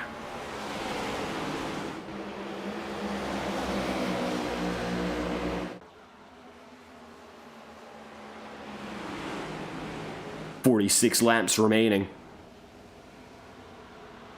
Nicholas Ward watching as Tarbuck now gets up into fourth. Looks like Lane is actually having some struggles here, and this is one of the first moments of the year having a little bit of blowback. Couldn't quite get by Cannon, and that is going to be all the help that Nicholas Ward needs. If anyone is going to stand up to the dominance of Lane this season, perhaps the 97 is making himself a clear early candidate. Multiple podium finishes, but still, victory is a different conversation. He hasn't gotten there yet, but he's gotten closer and closer. Yellow flag's out, 18th of the night, and it's down in the tail end of the field again. Ryan Potter involved. Looks like Josh Gallagher also involved with this one. So we're going to take a look back to the 96 of Gallagher, as it looks like he spun off. Literally, anyway.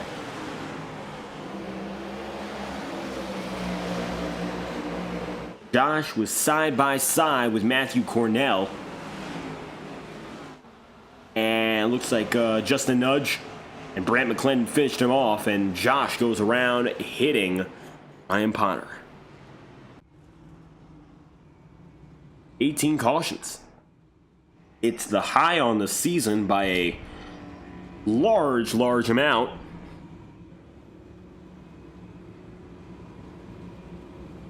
And we are close to that 20 point.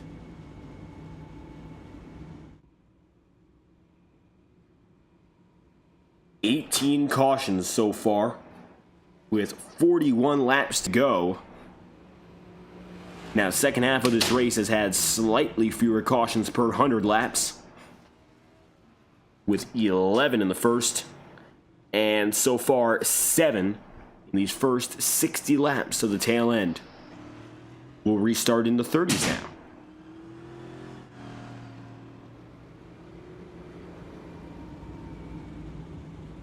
Blake Cannon remains in second, Ethan Lane in third, Nick Tarbuck P4.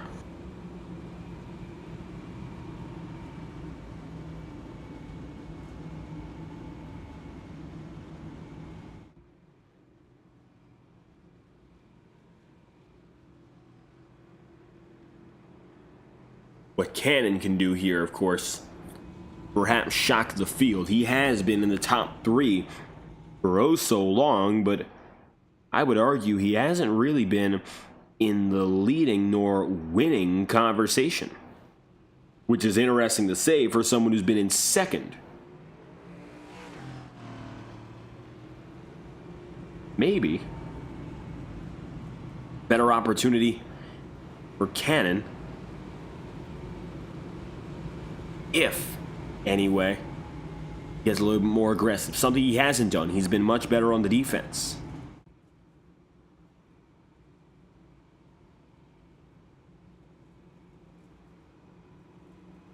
Nick Tarbuck 4th to 4th. 17th to 5th is Ryan Bean. 12 places up. David Davis up 15. And 11 up is Robert Richardson.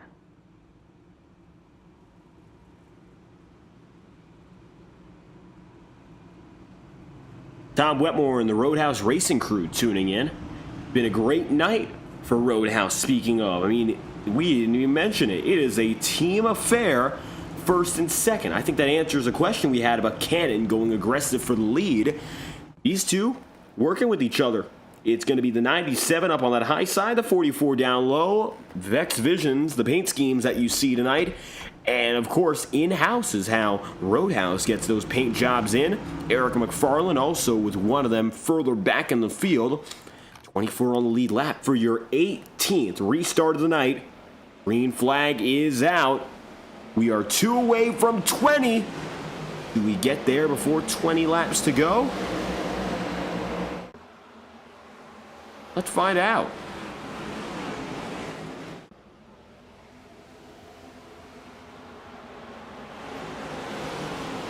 "37 laps remaining." Brock Potter side by side with John DeBarro. And these two are right up on each other with a little bit of a nudge, perhaps. The 14 loosens up and goes low. Blake Cannon is now your leader over Nicholas Ward, and he's going to be the man keeping Ethan Lane at bay this time around. The 84 gets back up in a second, a spot he's been very comfortable when it comes to moving in. Nicholas Ward, not so much. Instead, now he's got the pressure off Nick Tarbuck he was going to have to deal with. Tarbuck looking for a chance to get up there with just over 30 laps to go.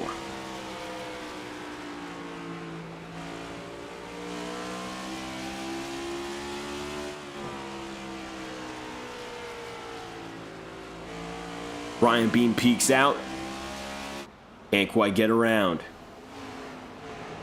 Brant McLennan up to 17th after those most recent incidents he's been in. DJ Stagner looking for a chance to reopen the top 10 conversation. 4 drivers all stifled in. At the end of the... Oh, we got Blake Cannon around. Yellow flag's out. Cannon goes spinning. 19th caution. What happened to Cannon? Jacob Fife spun from second earlier in the race. Oh, Cannon spun from first. Unbelievable. Cannon goes around from the lead. Talk about a critical mistake. I don't think there was any contact between he and Lane, and I think this replay will show that.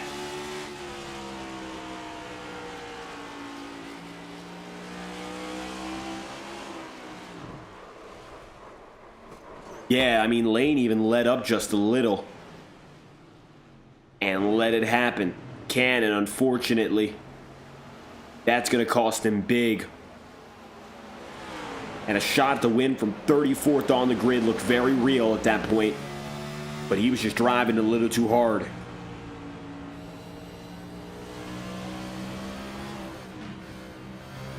Lane got out of the way. Now leads with 29 to go. 19th caution. Blake Cannon now 23rd and last on the lead lap.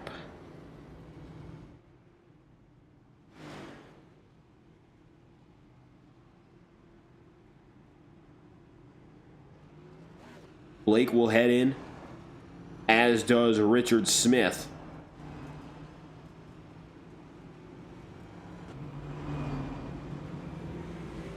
And it's a slowdown again.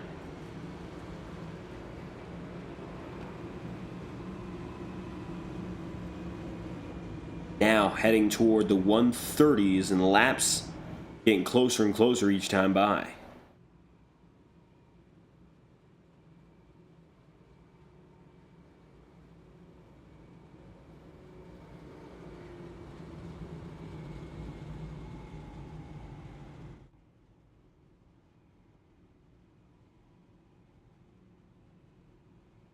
Field will go double file again, and it looks like we'll probably have one lap to extend it. We'll go green with 26 laps to go. Actually, make that 25.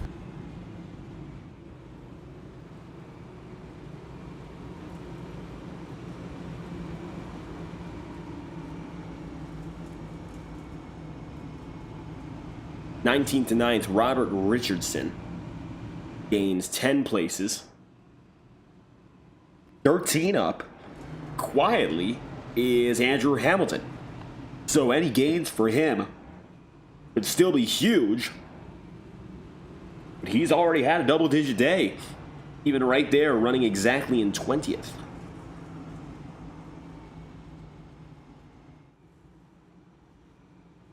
.27 to go. Ethan Lane, your overall leader. At the drop of this green flag, he'll be going head-to-head again with Ward to try to maintain it.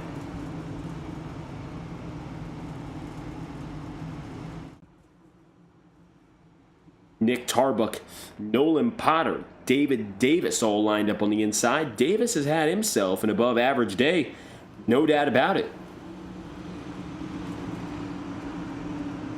I would say, honestly, for Davis, a top 5 might not yet be out of the cards. We'll see what he can do and play him well. Green flag's out with 25 laps to go.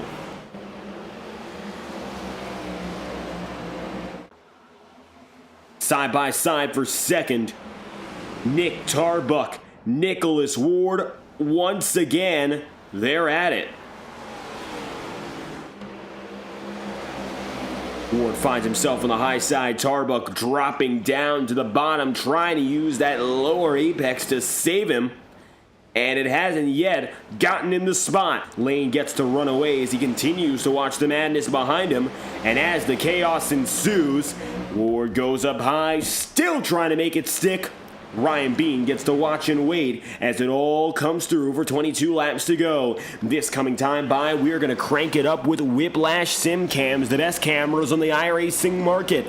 Stay with us now as we go live and loud from Bristol, Tennessee, and crank it up with 22 laps to go.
.14 laps to go, and now it looks like the entire field is taking up almost the entirety of the track. No matter where you go now, you're going to find drivers on any corner of the circuit going all the way back to the final guys on the lead lap and even further beyond. 22 now on the lead lap. Blake Cannon, after his incident, has already gotten himself back up to 11th, but it looks like right now no match for Ethan Lane. Lane dominated the first half. Well, ever since that point, he has been a little bit further behind, running in second or third, but take a look at this. Caution's out. 20th of the day, and that gets us to the marker that I'm surprised we hit. That was about our longest green flag run, and it just came to an end. Caution's out. Let's see why. Looking at these tightly packed groups, trying to get an indicator.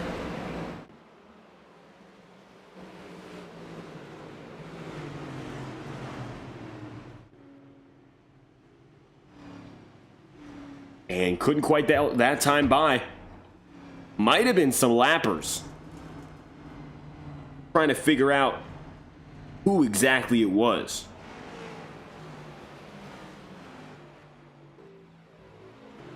Yeah, but it looks like at the time of the incident, caution coming out. Oh, there we go. Might have a lead on the incident.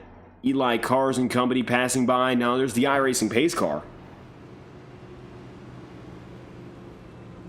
But no signs exactly of who brought the yellow out there. Andrew Hamilton's coming in. We'll see if he had any problems. It looks like he didn't. Yellow flag already out at that point. So a quick yellow, no matter the cause, the 20th, which may very well be the last.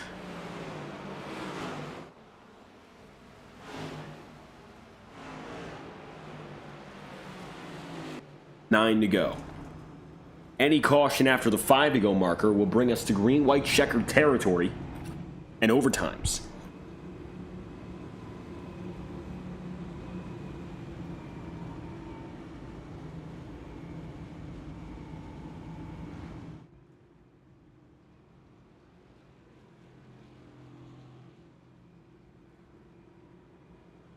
Richard Smith coming out and on his way. While Lane, Tarbuck, Bean, and Stagner hold their own, and down to the top 5 is Nate Campbell.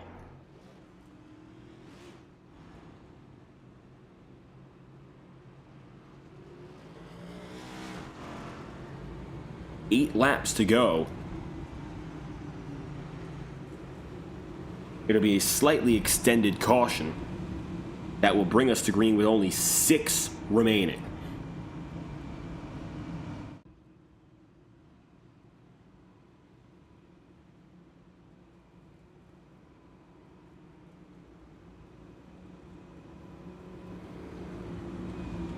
Six laps at Bristol, by the way, only 3 miles of racing. That's how little we will have ourselves to settle this race. Now, Ethan Lane, of course, has the speed to settle it, but he has made slip-ups tonight. Some of which very close to losing in big spots. So he is not infallible tonight. There is a chance to get by him. You just have to be patient beyond belief, and more than that, you might have to be perfect yourself.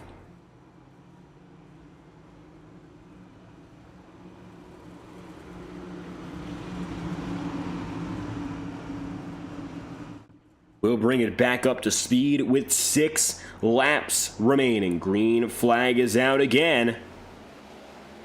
And it's back to business for the 84. Lane gets the edge. Tarbuck makes it to second. DJ Stagner is in the conversation, though, for the catbird seat. We have not talked about DJ up here all night long. Where did he come from? Yellow flag's out. We're going to have 2 laps, if that. It's your 21st caution.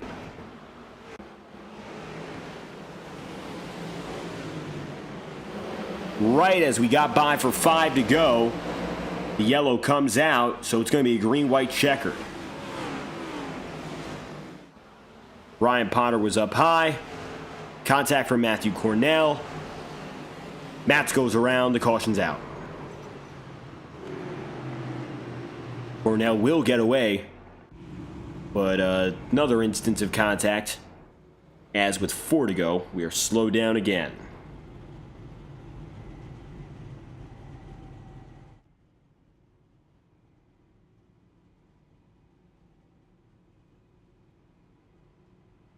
Number 4 of Nick Tarbuck now takes P2. But it is very, very close.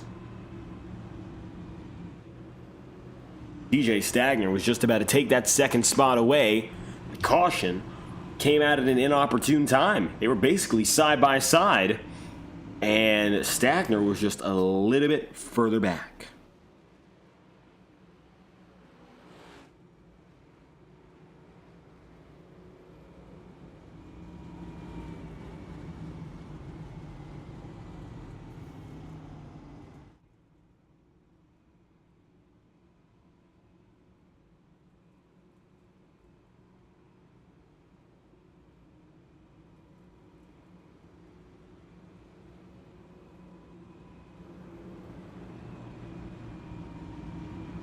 3 laps to go.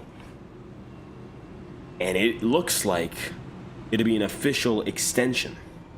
So, green light checkered, and our first of 3 potential overtime attempts. Now, hopefully we don't go triple overtime. It would be almost impossible to do that unless we have 3 straight incidents on 1 lap runs. But here's how it's going to work out.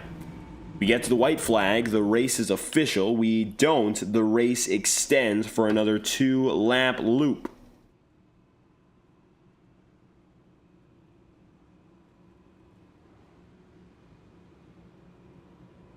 Two to green is the expectations in 2 laps.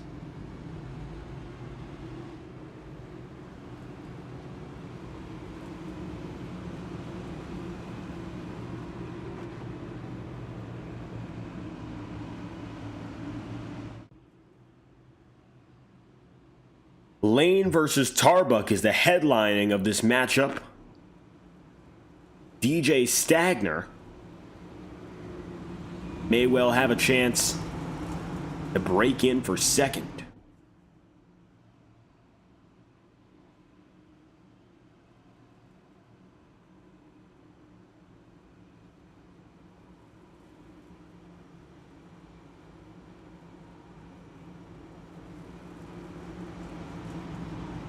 '97 of Nicholas Ward. The 45 and Nate Campbell further back.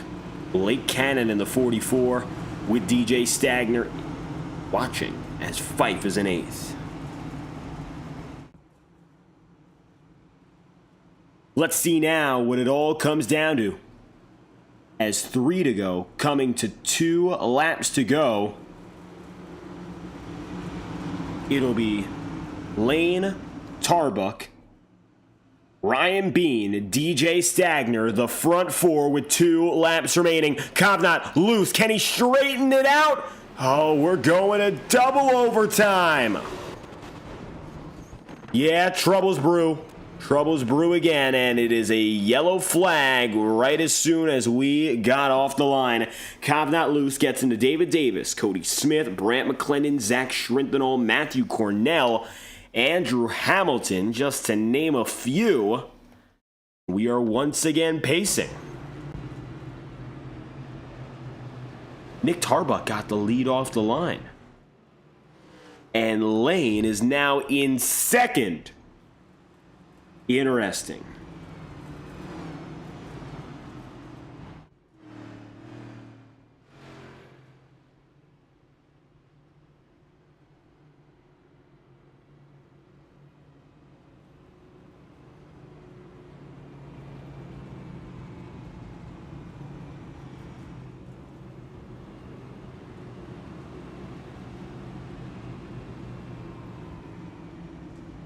Three to go.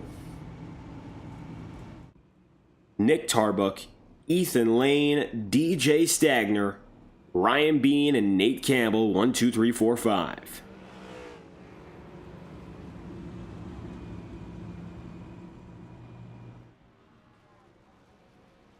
Nicholas Ward, Blake Cannon, Jacob Fife, John Zabaro, and Nolan Potter. For the fans keeping track of cautions, that was 22. 22nd yellow flag on the night.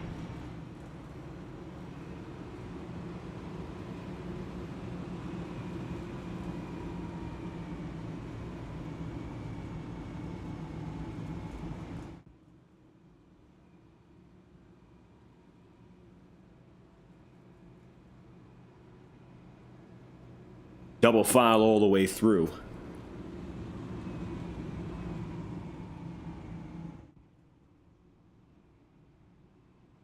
We get settled in again for what probably is going to be that one last run.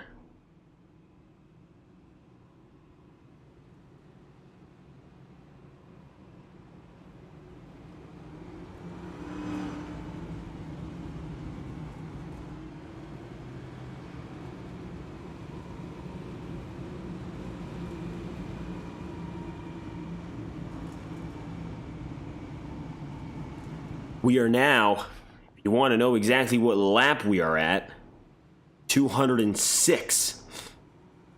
So times have changed a little bit, and what was scheduled to be a 200-lap feature has gone just a little bit beyond that boundary.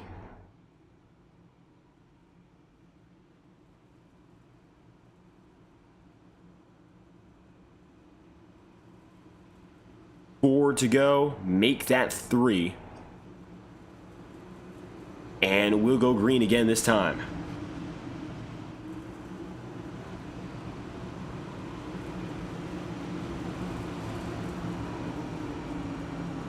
Hopefully, after 22 cautions, this can be the final 2-lap run that really settles things.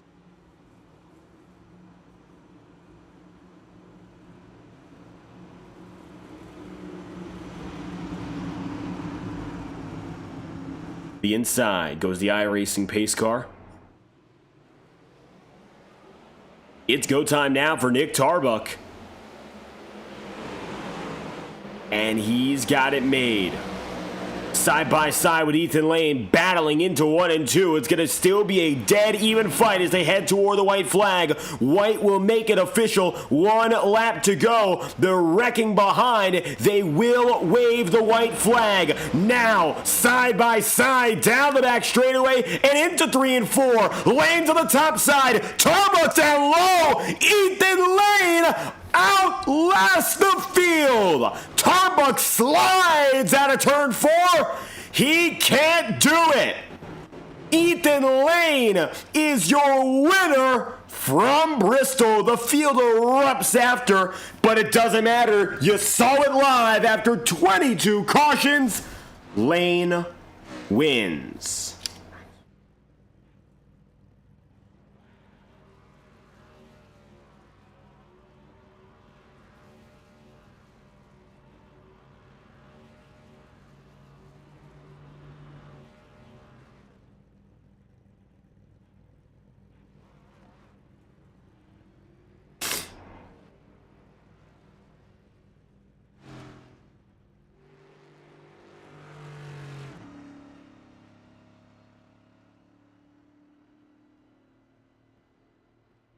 Ethan Lane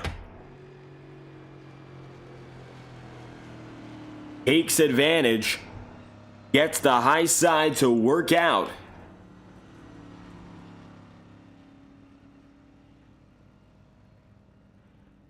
And he did it. Wow. Props, of course, to Nick Tarbuck, who fought as hard as he could. But it looks like Lane again will not be denied. He's going to be denied entry to victory lane, but that's another story. What a drive and what a win again. That is 4 consecutive. And he's won them all in so different ways, all 4 of them. Lane is a winner. I think he's got a way to victory lane. He's making it through. He's going up. Yep, Ethan Lane is in victory lane, and this time he was able to drive into it. Lane's your winner, and we're going to run through your race results. No ad break to post-race coverage. It was a long night. We are going to get through this and get your top 3 interviews right after this. Ethan Lane leads more than half of all laps today, wins by only about 2/10 at the end of it, but hardly that as Nick Tarbuck finishes second. DJ Stagner goes third, and fourth is Ryan Bean. P5 on the day is Blake Canowich, John Zabarro 6th, Nolan Potter 7th, Robert Richardson 8th, and Zach Shrinton on 9th with P10, them being the driver of Jacob Fife.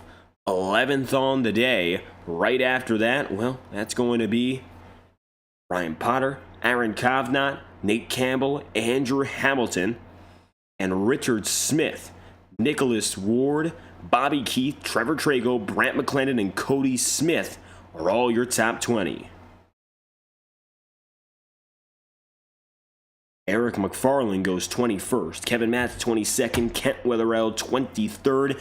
Matthew Cornell and David Davis wrap up the top 25 with Brock Potter, Eli Cars, Brad Patton, Josh Gallagher, and Austin Cardules ending the top 30. And your last driver, Sam Nieto, Thomas Lynn, Sean Kalis, Troy Green, Aaron Eads, Don Stevenson, Alex Kim, and Randy Fiash making up the tail of the field. Ethan Lane. I'll tell you that much. What a drive from the man in the number 84. 118 laps led. It was not an easy race for Lane. I don't think it was really an easy race for anyone today, but those green flags kept things dicey at the end, Ethan, and losing the lead with 2 laps to go is about the hardest thing to get back with only about 30 seconds of race time to do it. Well, you did it, and you win your 4th straight of the year. Yeah, that was not fun at all. A lack of awareness from a lot of people. Just I don't know. It's Bristol. It's fun when it goes green, but that race took way too long.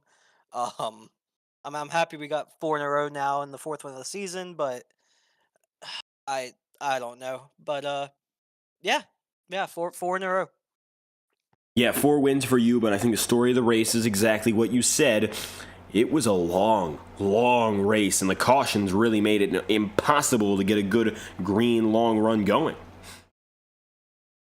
Yeah, no, it definitely did. I don't know what it is about loose setups when we get them, but it seems like people don't understand what throttle control is, and you have races like that to where people don't give any room to anyone, or there's no patience, and it's just terrible. I really do think people need to go back and learn how to drive loose setups because they are more fun than plowing the right front down every lap. Yeah, I just think more overall practice and understanding that you can't make up 30 spots in 5 laps. Like, just let the race come to you if you feel like you have long run pace, and it would have been fine. Looks like pit stop wise, I mean, it was hindered again by all the yellow flags. Only 1 stop tonight. Did that really matter overall? I mean, I figure if they went longer green, maybe it would have, but do you think your pit calls made any difference?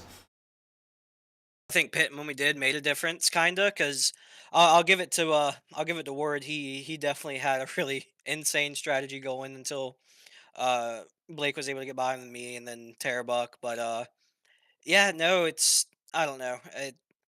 We won't know because of how the race went. But yeah, shout out to everyone who ran clean and um didn't have any problems tonight. Uh, just happy to get out of Bristol with a win. I would have settled for anything in the top 5 after tonight. Interestingly enough, this all came down to that last restart where you got the chance to restart on the high side. We saw you going there a lot by choice to begin with. Did that help enough for you to really get that run? Yeah, it did. Kinda, but there was no grip in that second lane either. Um, so it was I was fighting it just to not wreck corner entry or corner exit, and yeah, thanks to Terabut though for allowing me to restart up there. I was working with him and Ward and everyone, just trying to keep us up front to get us everyone up there the best possible finish they could. Yeah, and I mean timing the start too helped. Like it helped a lot there, just being able to be side by side through 1 and 2. Well, all things considered, 4 consecutive wins. This one came a lot different from the other 3, but it's still in the W column. What are the expectations now for our last race before spring break? Anything's better than the night with how the racing went. 100 miles at Bristol took almost 2 hours, so hopefully we can go to Kansas, have some long runs, and hope who knows, maybe we can get 5 in a row before the Easter break. Checkered flag falls again for Ethan Lane, winning 4 in a row with another at Bristol. Any final shout-outs? Your floor is yours. Yeah, thanks to you for putting on these broadcasts. I know tonight probably wasn't the most fun one to call, but I'm sure there was a lot of action for all the viewers out there to kind of witness. Yeah, just thank you to Jacob Fife for putting on these leads. He's doing as good of a job as he can with um, all the stuff that happened tonight. So, but yeah, good birthday win or day before birthday. So that's all I can ask for. We'll move on to Kansas and try to go for 5. Drive for 5. That's the goal now for Ethan Lane, and a huge close call victory pulls him back for 4 consecutive. Thank you for your time. Thank you. Ethan Lane wins tonight, but it was a heater. And on the other end of this one is the man who comes oh so close and just can't quite get it done. Nick Tarbuck, not for a lack of trying, finishes second and slides to the checkered flag. Well, you almost had yourself a win. I don't know if you thought that was maybe closer than you expected to be. It was a great drive, but just a little short on the win. Yeah, man. Hey, good to hear you again.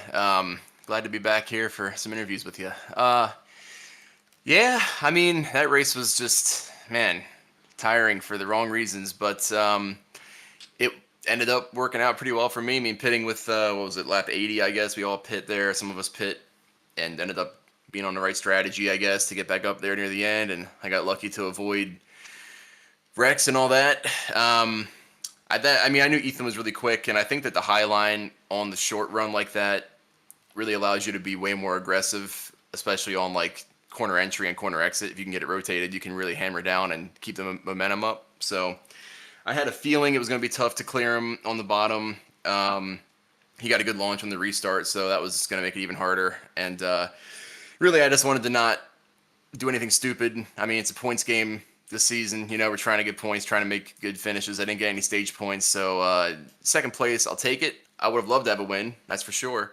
But there's plenty more races left, and I'm sure I'll be close again, hopefully at some point. Now, of course, today had the big thing, the yellow flags, almost infinitely. Do you think you had a long run car that we just didn't see tonight? I don't know, honestly. I mean, I would have loved to know what the long run looked like, because, I mean, with the rubber laying down and with the track maybe widening out a little bit, people that were on different strategies in terms of, like, you know, running the high line, running the low line, it would have been really interesting. I don't know. That's part of my reason why another reason why I think I lost is I just, I had no real opportunity to work out what my car would feel like in certain scenarios. So, yeah, it would have been cool to know. I usually do have a pretty decent long run pace. I think Bristol typically is a good track for me where I do decent on long runs. So maybe, but hopefully if we ever come back here, we'll find out next time. Well, of course, putting this one in the rearview mirror, I'm sure a pretty good feeling for the entire field. Next up on the menu, well, we have one more intermediate race. I believe we're heading down to the Windy City in Kansas. So what's the expectation now? I mean, it's another familiar track. How are you feeling about it?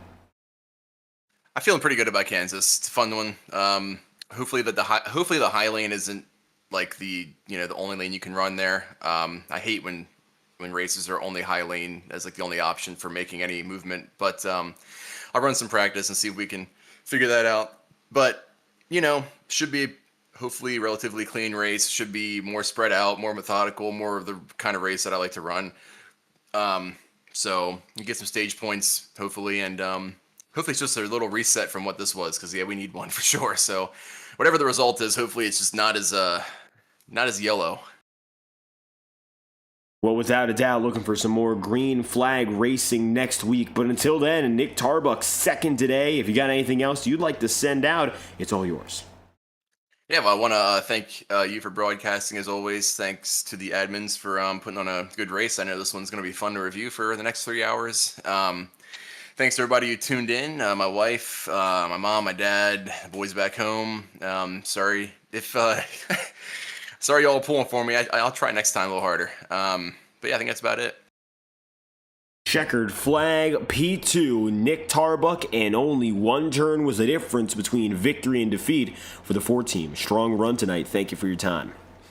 Thanks, man. Have a good one.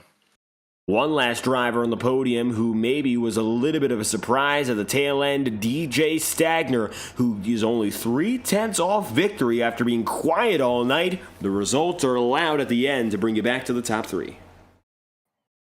Yeah, good to talk to you. It's been a while. But, it was just kind of a messy race. So be able to survive and, play strategy right, that was kind of a big deal. And, I really think that was about where I would have ran on speed had everybody been equal strategy, in that 3rd to 5th range. But, yeah, I didn't have anything for the top 2 or 3, certainly. I had probably 30 or 40 lap fresher tires in those guys at the end, and I just couldn't do anything with them. So, they're really good. A lot of these guys in this league are really good, and it's a struggle sometimes. But, happy that it turned out the way it did. And you talk about that tire game being severely impacted by the race pace today. Gotta wonder, we had some conditions change. It was a day to night race. Had we seen longer green flag action, you think the nighttime conditions suited your style? To be totally honest, I don't really feel a difference between the day and night. The biggest factor to me was the very top lane of the track was just full of marbles, like it was useless. You couldn't go up there at all. If that was a factor, if that lane was usable, you'd have probably seen a lot more 3 wide, which I don't think we really needed to see any more 3 wide based on how things went at times. But, I think it would have made coming from the back easier. It probably would have made tires, more viable, because a lot of this race, you could just put one set on and park it at the front. So, yeah, that to me, that was the biggest factor, just not having the 3rd lane as an option. And well, with all the troubles, I gotta ask you, those last laps, how did you even make the drive, from your perspective anyway, to get up to 3rd? Well, the tires definitely helped getting through the first. I think I restarted 22nd with 50 to go or something like that. The tires certainly helped get through the first half of that. And then the second half was just trying to take advantage on restarts and pick off as many as you could, because, a caution was no more than 10 laps away. You could almost bet on it. So, really, it just came down to aggressive restarts and trying to get to the top, or the middle, I should say, as soon as possible, and trying to roll around a car or 2 every restart. And, slowly but surely, you'll pick them off, and just the way it went down.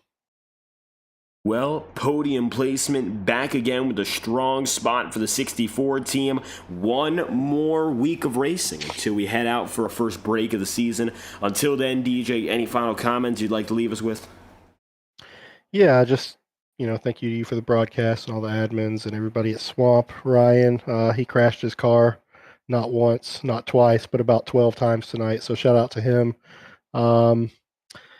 Ty and Connor and Sevi and Lucas and now Jackson, as we look at our future endeavors in different leagues. We're getting ready to start an area this Thursday. So we're looking forward to that, and just shout out to everybody. DJ Stagner, 3rd place on the day after a tumultuous night for the last great Coliseum. Thank you for stopping by. All right, thank you. With Stagner on the move, the podium placements, you've heard from all of them, and what a long night it was. With Stagner 3rd, Nick Tarbuck in 2nd, and Ethan Lane, one way or another, finding victory lane for his 4th consecutive of the season. Thank you for tuning in to tonight's racing action from the Integrity Racing League. We'll leave you quick, but we will let you know that our next broadcast, it is next Tuesday. Kansas Speedway. It'll be another heater, and we hope to have you there. Until then, I've been your host, commentating and producing, David Kreutz from FTN Broadcasting. If you enjoyed, make sure to leave a like on the stream and subscribe to the channel. Your support is always greatly appreciated. Congratulations to Ethan Lane on his 4th victory of the season. We'll see you next week from Kansas. Thank you for tuning in. We hope you have a fantastic night.